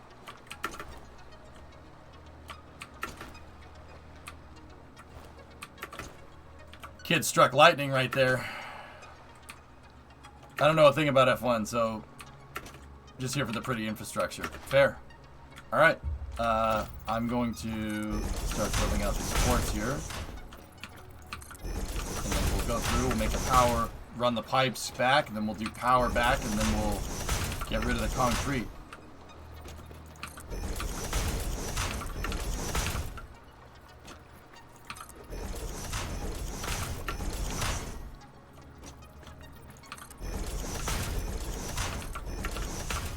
I always put these conveyors on top here, just because if, for whatever reason, at any particular time, if I wanted a belt here, I already can do it really fast, because it's hard to place this stuff after I get rid of the concrete. So in case I want belts on top of my pipes, I always just place these down. That, and they look like an isolator support for the pipe, which looks cool. It's very aesthetically pleasing.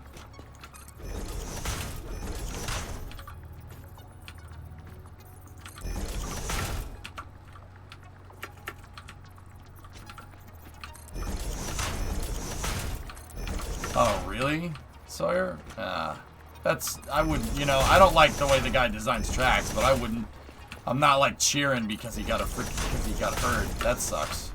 I hope he's okay.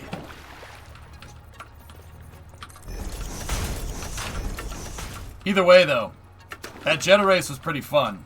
It's a pretty fun race to watch. I really enjoy that track a lot. I like it.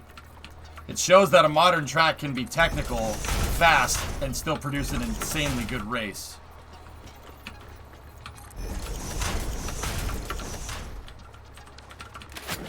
Okay. Let's put the pipes in. Actually, you know what? Pipes I'm going to do last. Let's do power now.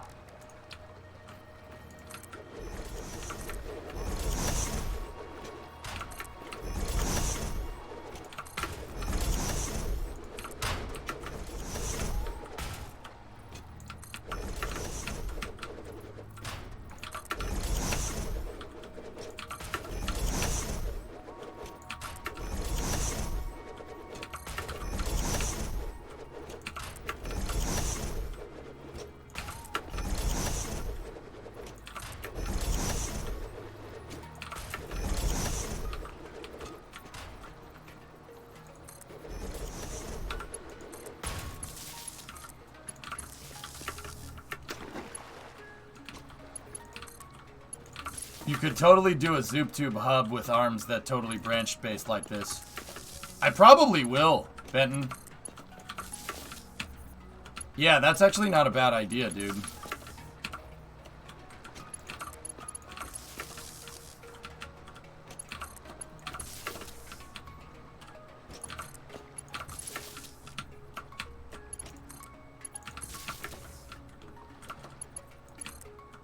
Katie just got an amazing gig. Let's see. Katie Mack. I'm actually through the out that of June 1st, 2022, I will be joining the Perimeter Institute for Theoretical Physics as the inaugural Hawking Chair in Cosmology and Science. I don't know who Katie Mack is, but that's cool. Sweet. Dude, that's awesome. Sounds pretty awesome. I wish you could have multiple tubes go from one tube. Yeah. The fact that it's just one tube, one destination is kind of a little bit meh. That's why I really don't use hypertubes on top of it, but we could always do a diagram, or you could do the same thing with tubes that I do with pipes, if we really want to. The Secret World of Katie Mack. Right.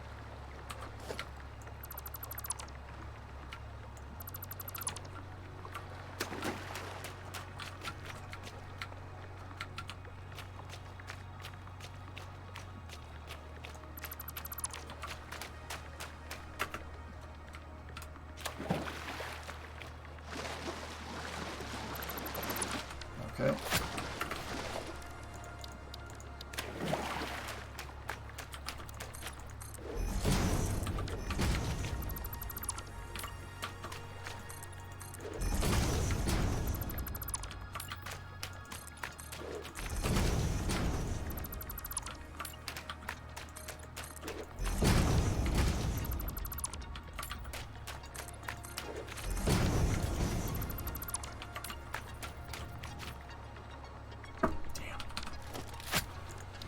I hate the mass delete tool, dudes.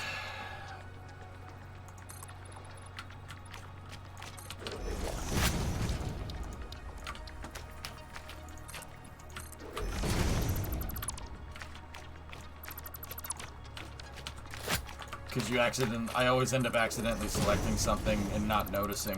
I know there's a way that you can get around that. You mean the BOLE subscale test? No. Novus, they put in a, oh, here.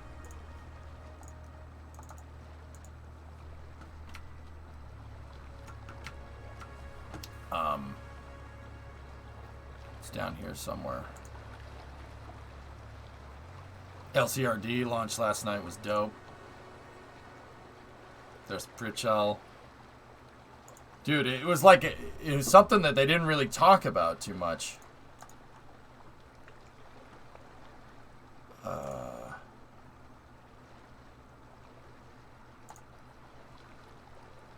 Alright, hang on. Hey, Shikamo. I have synergy. I gotta freaking... This one. Take a look. They awarded contracts for the booster production operations, $3.19 billion over the next 10 years to 2031 for 18 SRB cores, supporting missions until Artemis 9. So this is Artemis 4, 5, 6, 7, 8, and 9. And if you did some quick math out, 4, 5, 6, 7, 8, 9 is only 6 missions. So 6 times 2, you think that would be 12. They bought 18 boosters, and the last 4 sets of boosters, right, for Artemis 10, 11, 12, etc., are for BOLE. So Artemis 9, this contract slates that Artemis 9 is going to be the first mission for Block 2 SLS, which is a big deal. You know, I was like, not like, you know how I was with like the rebaselining and stuff, but honestly, this proves with pretty reasonably that they are not going to get rid of it, not going to get rid of SLS anytime soon, and in fact ramping up for more than 1 launch a year at least. Yeah, I'm pretty hyped about that. And guess who wrote an op-ed to whine about it? Yeah, I don't care what he has to say. Yeah, I really don't.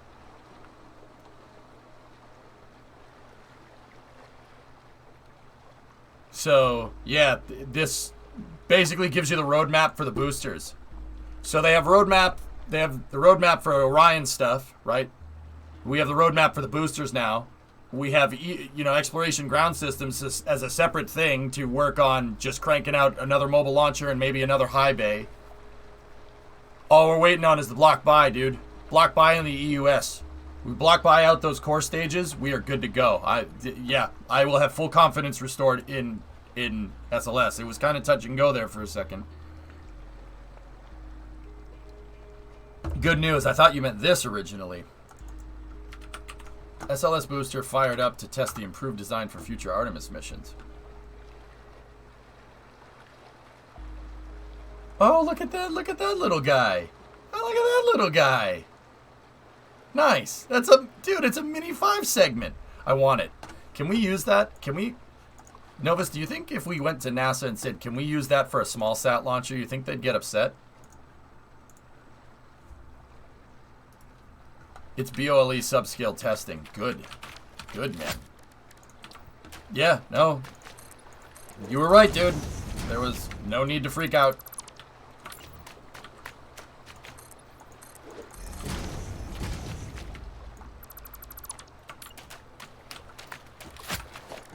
There's no cause for concern. Everything's okay. SLS ain't going nowhere.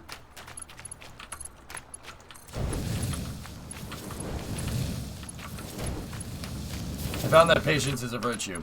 Yeah, I just hear rebaselining and the alarms go off. I'm like, no, Discovery, please. go and throttle up. I hope I have enough resources on me. If not, I have more at the depot over there. Oh, nope.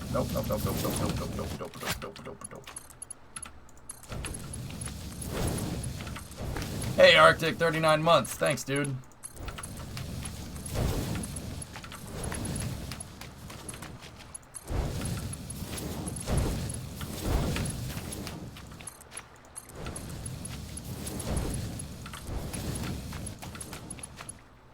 Yep.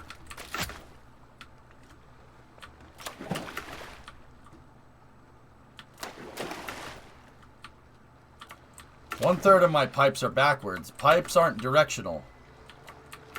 That's not how pipes work. What do you mean they're backwards? The proof was always in the pudding. Yep. Cool use of the gate wall pieces. Thanks, Draco. If only you have Starship rolling out in High Bay too. Thomas, I was thinking about this the other day. You know, we were saying, oh, how awesome would it be to have Starship roll out on a crawler and use the crawler transporters to get them there, right? Dude, that's a distinct possibility. Like, I'm not going to sit here and pretend that it isn't. But it might not be rolling out in the way that we think. What is the crawler transport but a freaking huge SPMT? It's just a big one. So the crawler transporter probably isn't going to move a full stack, right? Probably wouldn't move a full stack, but what it could do is move like 2 super heavies and 2 starships out to the pad at the same time. Think about that. I don't think we're going to see Starship roll out of the VAB like the Saturn V or SLS. But what we could see is a crawler transporter being used to move multiple starships and multiple super heavies to the pad at once.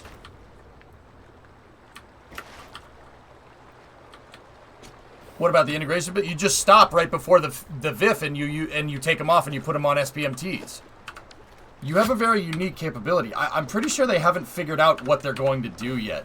But I'm like, the more and more I think about it, the more and more it makes sense. They're going to build rings at Roberts Road, right? And then they're going to move the rings to the VAB, and they're going to use High Bay 2 as a high bay for stacking. Pretty straightforward stuff.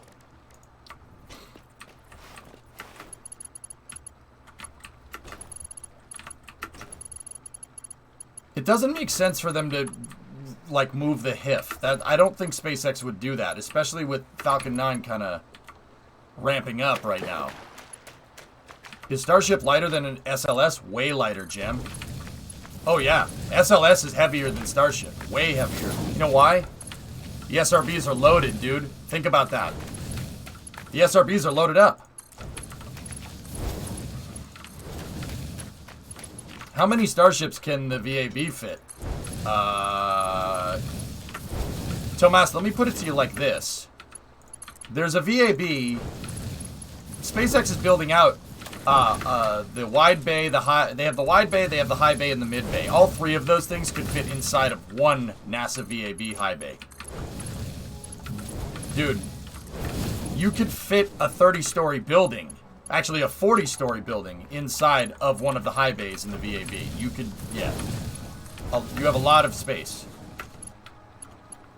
I think they're going to build Starships in the VAB, and I think they might, maybe, use a crawler transporter.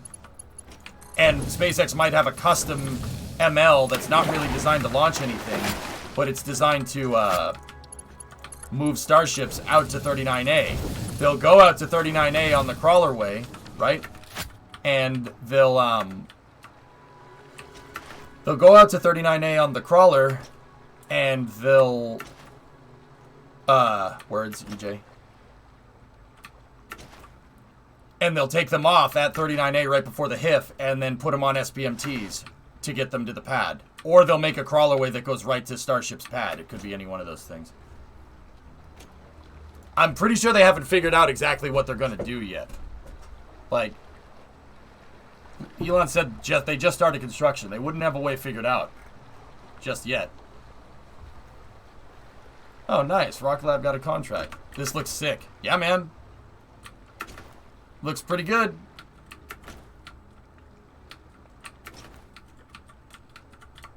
Thunderwolf, you could, if you're a sub, you can post a link. If you're not a sub, ask for perms from the moderators, and then you can post.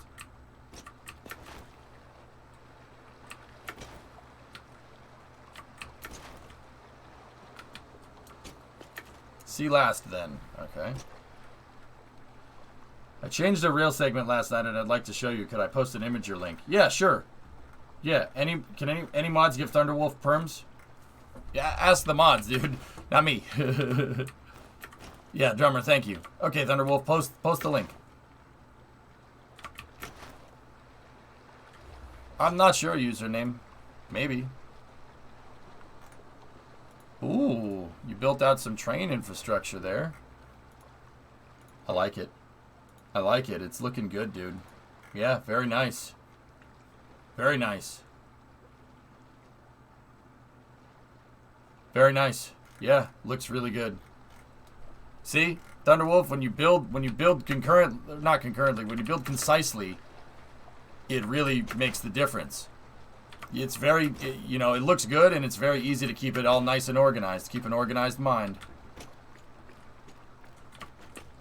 You're going to put a catwalk on these for maintenance access.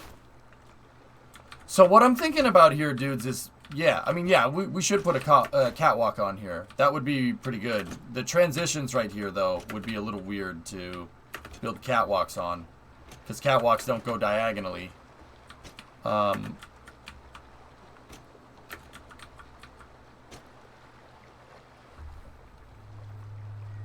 Yeah, I know, Tal, I know what you mean. What I'm thinking is if I want a power control room, I might put a substation out here, like what I did before. Put a substation in battery power, and be able to shut off individual wells from here, from a master control station. I think that might be a good idea to do.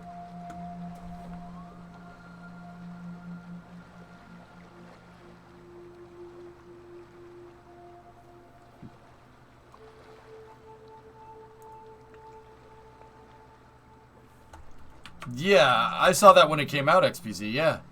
They did it from the top of the VAB, didn't they? Reason for that being, if I want to shut off individual power, drummer, why, if I have the means to put in a control system like that, why not do it? You never know, you might need it. I have plenty of space for a substation right here, and I have power wired from my base separately from the trains. I know good and well that the trains do carry power. The train tracks carry power. I don't want that though, because what if there's a scenario where I want to shut my train tracks off and not the oil wells? You know what I mean? I'd prefer to keep everything on separate circuits. Just like building out with these pipes, keep everything organized, keep everything nice and copacetic, I guess. Yeah, smart. Mm-hmm.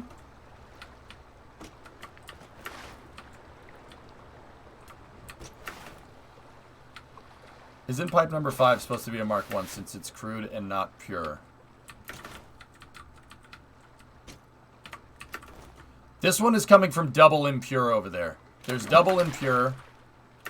This one is a single normal. That's normal. And then there's a normal right there. Or is that one impure? Hold on. Let's take a look. Double pure need these Mark II pipes. There's switches, Tao. Yeah, absolutely.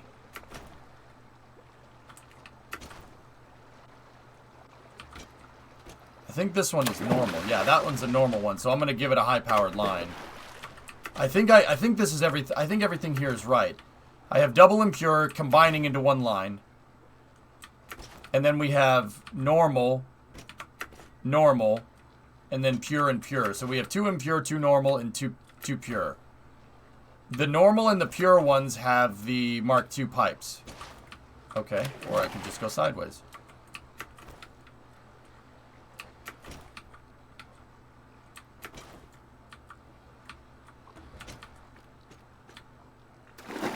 Yeah, see, that's what I'm thinking, drummer. Maybe I should run a grid here and maybe we'll run the impure on one circuit, the normals on another, and the pures on another. I think that might be the right thing to set up. I don't really see the need for us to individually shut off that, you know? Okay.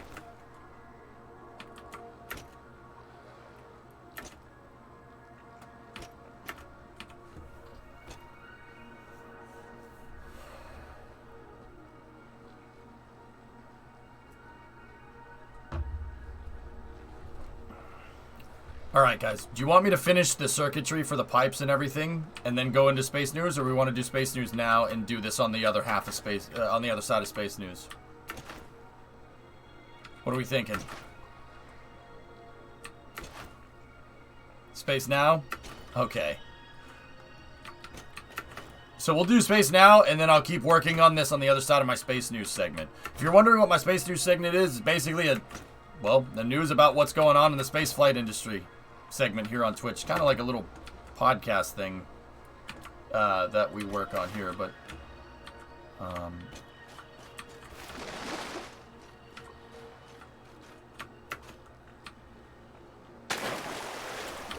Space now so you can go to sleep at a reasonable time. Alright.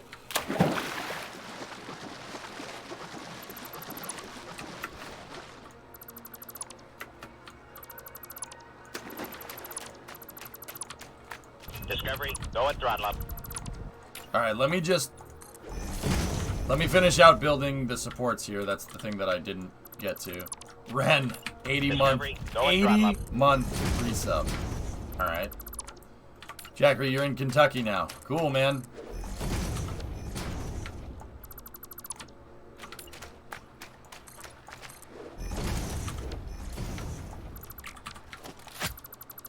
That's awesome, dude. How do you feel?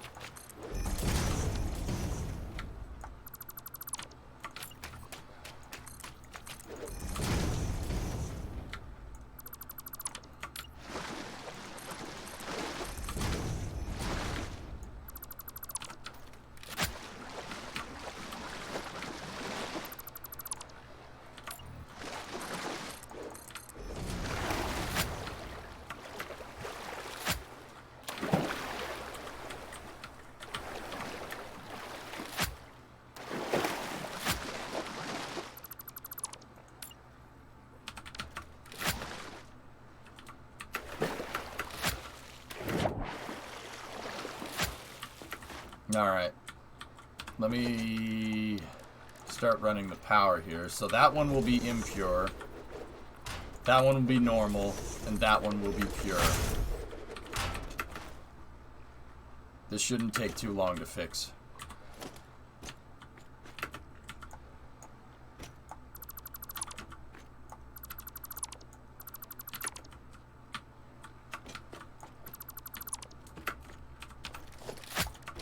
I'm just going to get this all set up real quick, just because it's fresh in my head, and then we'll go over to Space News, dudes.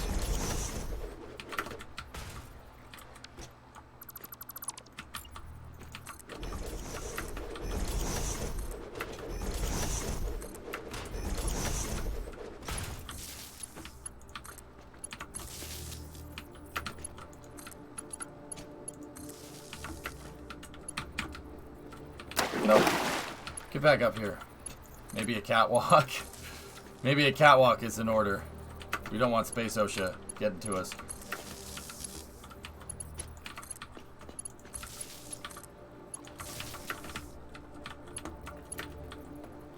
Indifferent. Really different. Colder here than New Mexico, but aside from that, like any other Job Corps, just big 900 acres bit. Yeah, there you go.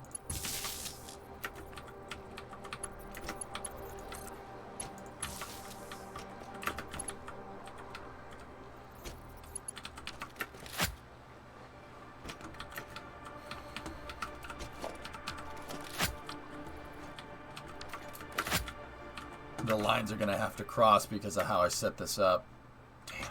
Okay. Well, that's not the worst thing to happen. This line is gonna have to split here.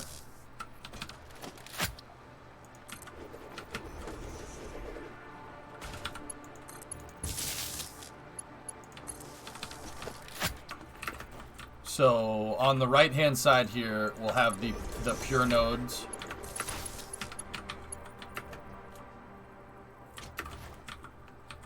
Oh, that's cool, Jackery. Hell yeah.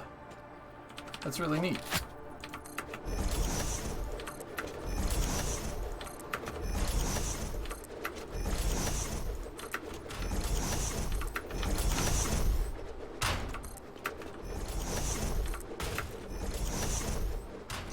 I'm out of deuterium. Satana. Actually, no, that's correct. This line is right. That one is not.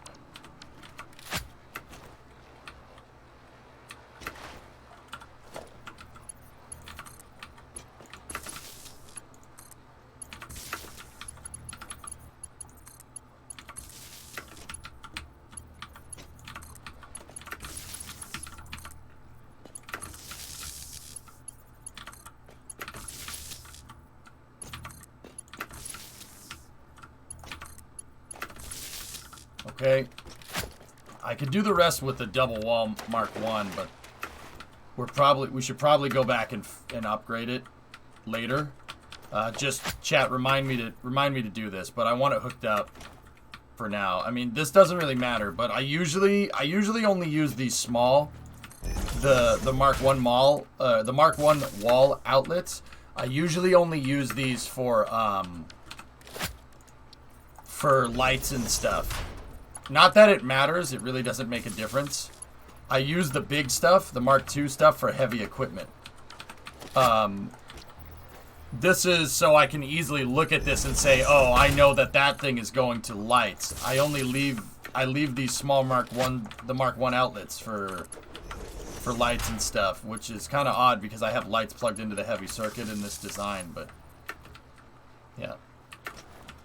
In this particular case, I want to be able to see from over there if the lights are on at these pumps, right? I want to be able to see if the lights are on so I can know from afar if the wells are working. That's why the lights are tied in. You'll be able to tell exactly what's going on. What are your thoughts on the Saudi race? It was fun until the FIA ruined it, Oba. Yeah, we kind of already talked about that, but yeah, we can do it again. Space News, I need a break from the 140 fuel gen turbo build. All right, Dom. Yeah. Cool.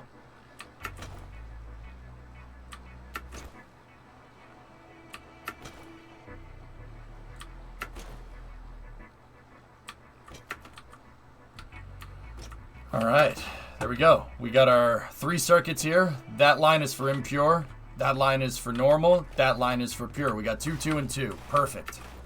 Looking sweet. Yeah, it really does look nice. Yeah, but like I said, I want to be able to be up here and be able to see pretty visibly what lights are on and what aren't. That's why I put lights on the platforms. But yeah, this is looking quite good. And then I left my old power line over here. Or the old pipeline. We're not going to need this anymore. But I think keeping the right of way there looks cool.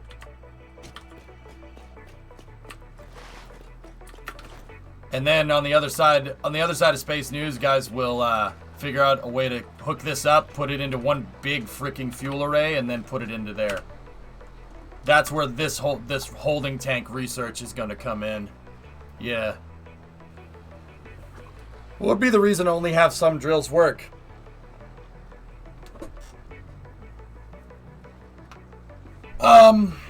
I don't know. I don't know, Hip. Really don't. I have no idea. That's an unknown unknown. Well, I might as well do it while I'm here. While I'm building it out, it's not going to take that much extra effort to put this thing on isolated circuits. I decided I wanted to do it 15 minutes ago. And we put it on isolated circuits.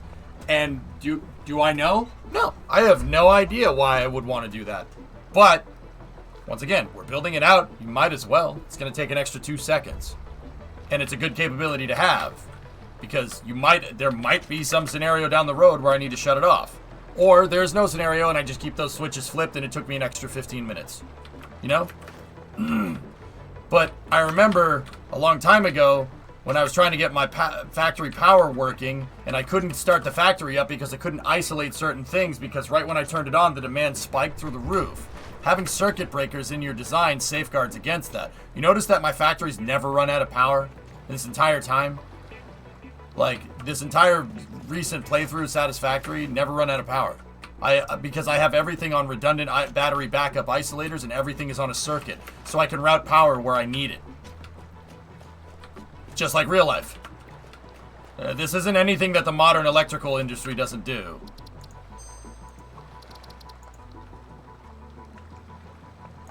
It's a better capability to have. It's better to have it and not need it than need it and not have it. Because I've been in scenarios where I've needed to isolate certain parts of the factory to understand what's using power and what isn't. And yeah, that's come back to screw me. Anyway, I'm gonna switch us over to space news now.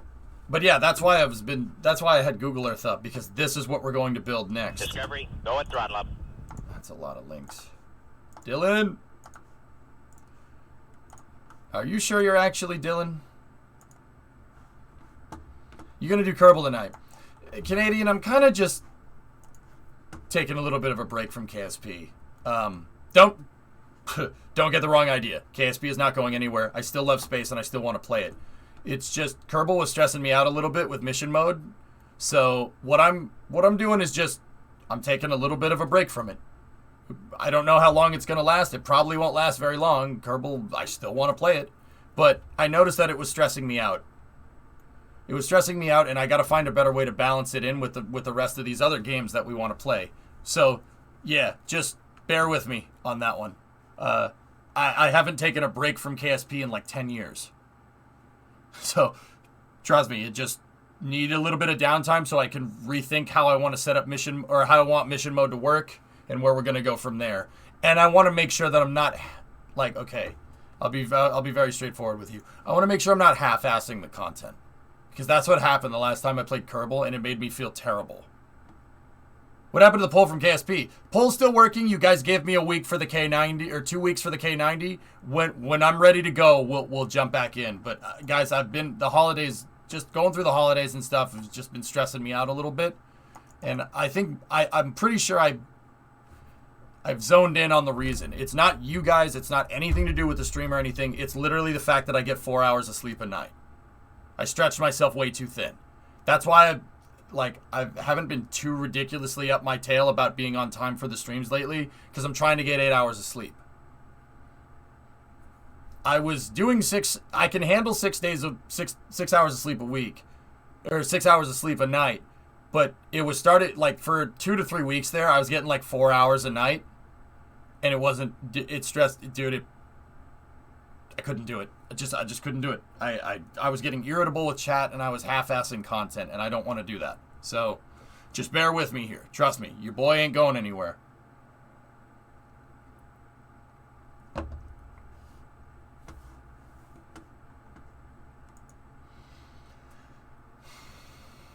I have the same ups and downs with KSP, except mine is on a scale of a month or so, not a decade like yours. You already do way more than most. Yep, feel free to take a mental health day or two. Burnout is real. Red Sloth, it's not burnout with me. You really want to know? Taking those days off and doing nothing makes me feel worse. It makes me feel worse than coming here and trying to stream. I do not like a day where I do nothing. My brain goes insane. Like, it just goes into overdrive, dude. Oh, man, you're sitting here.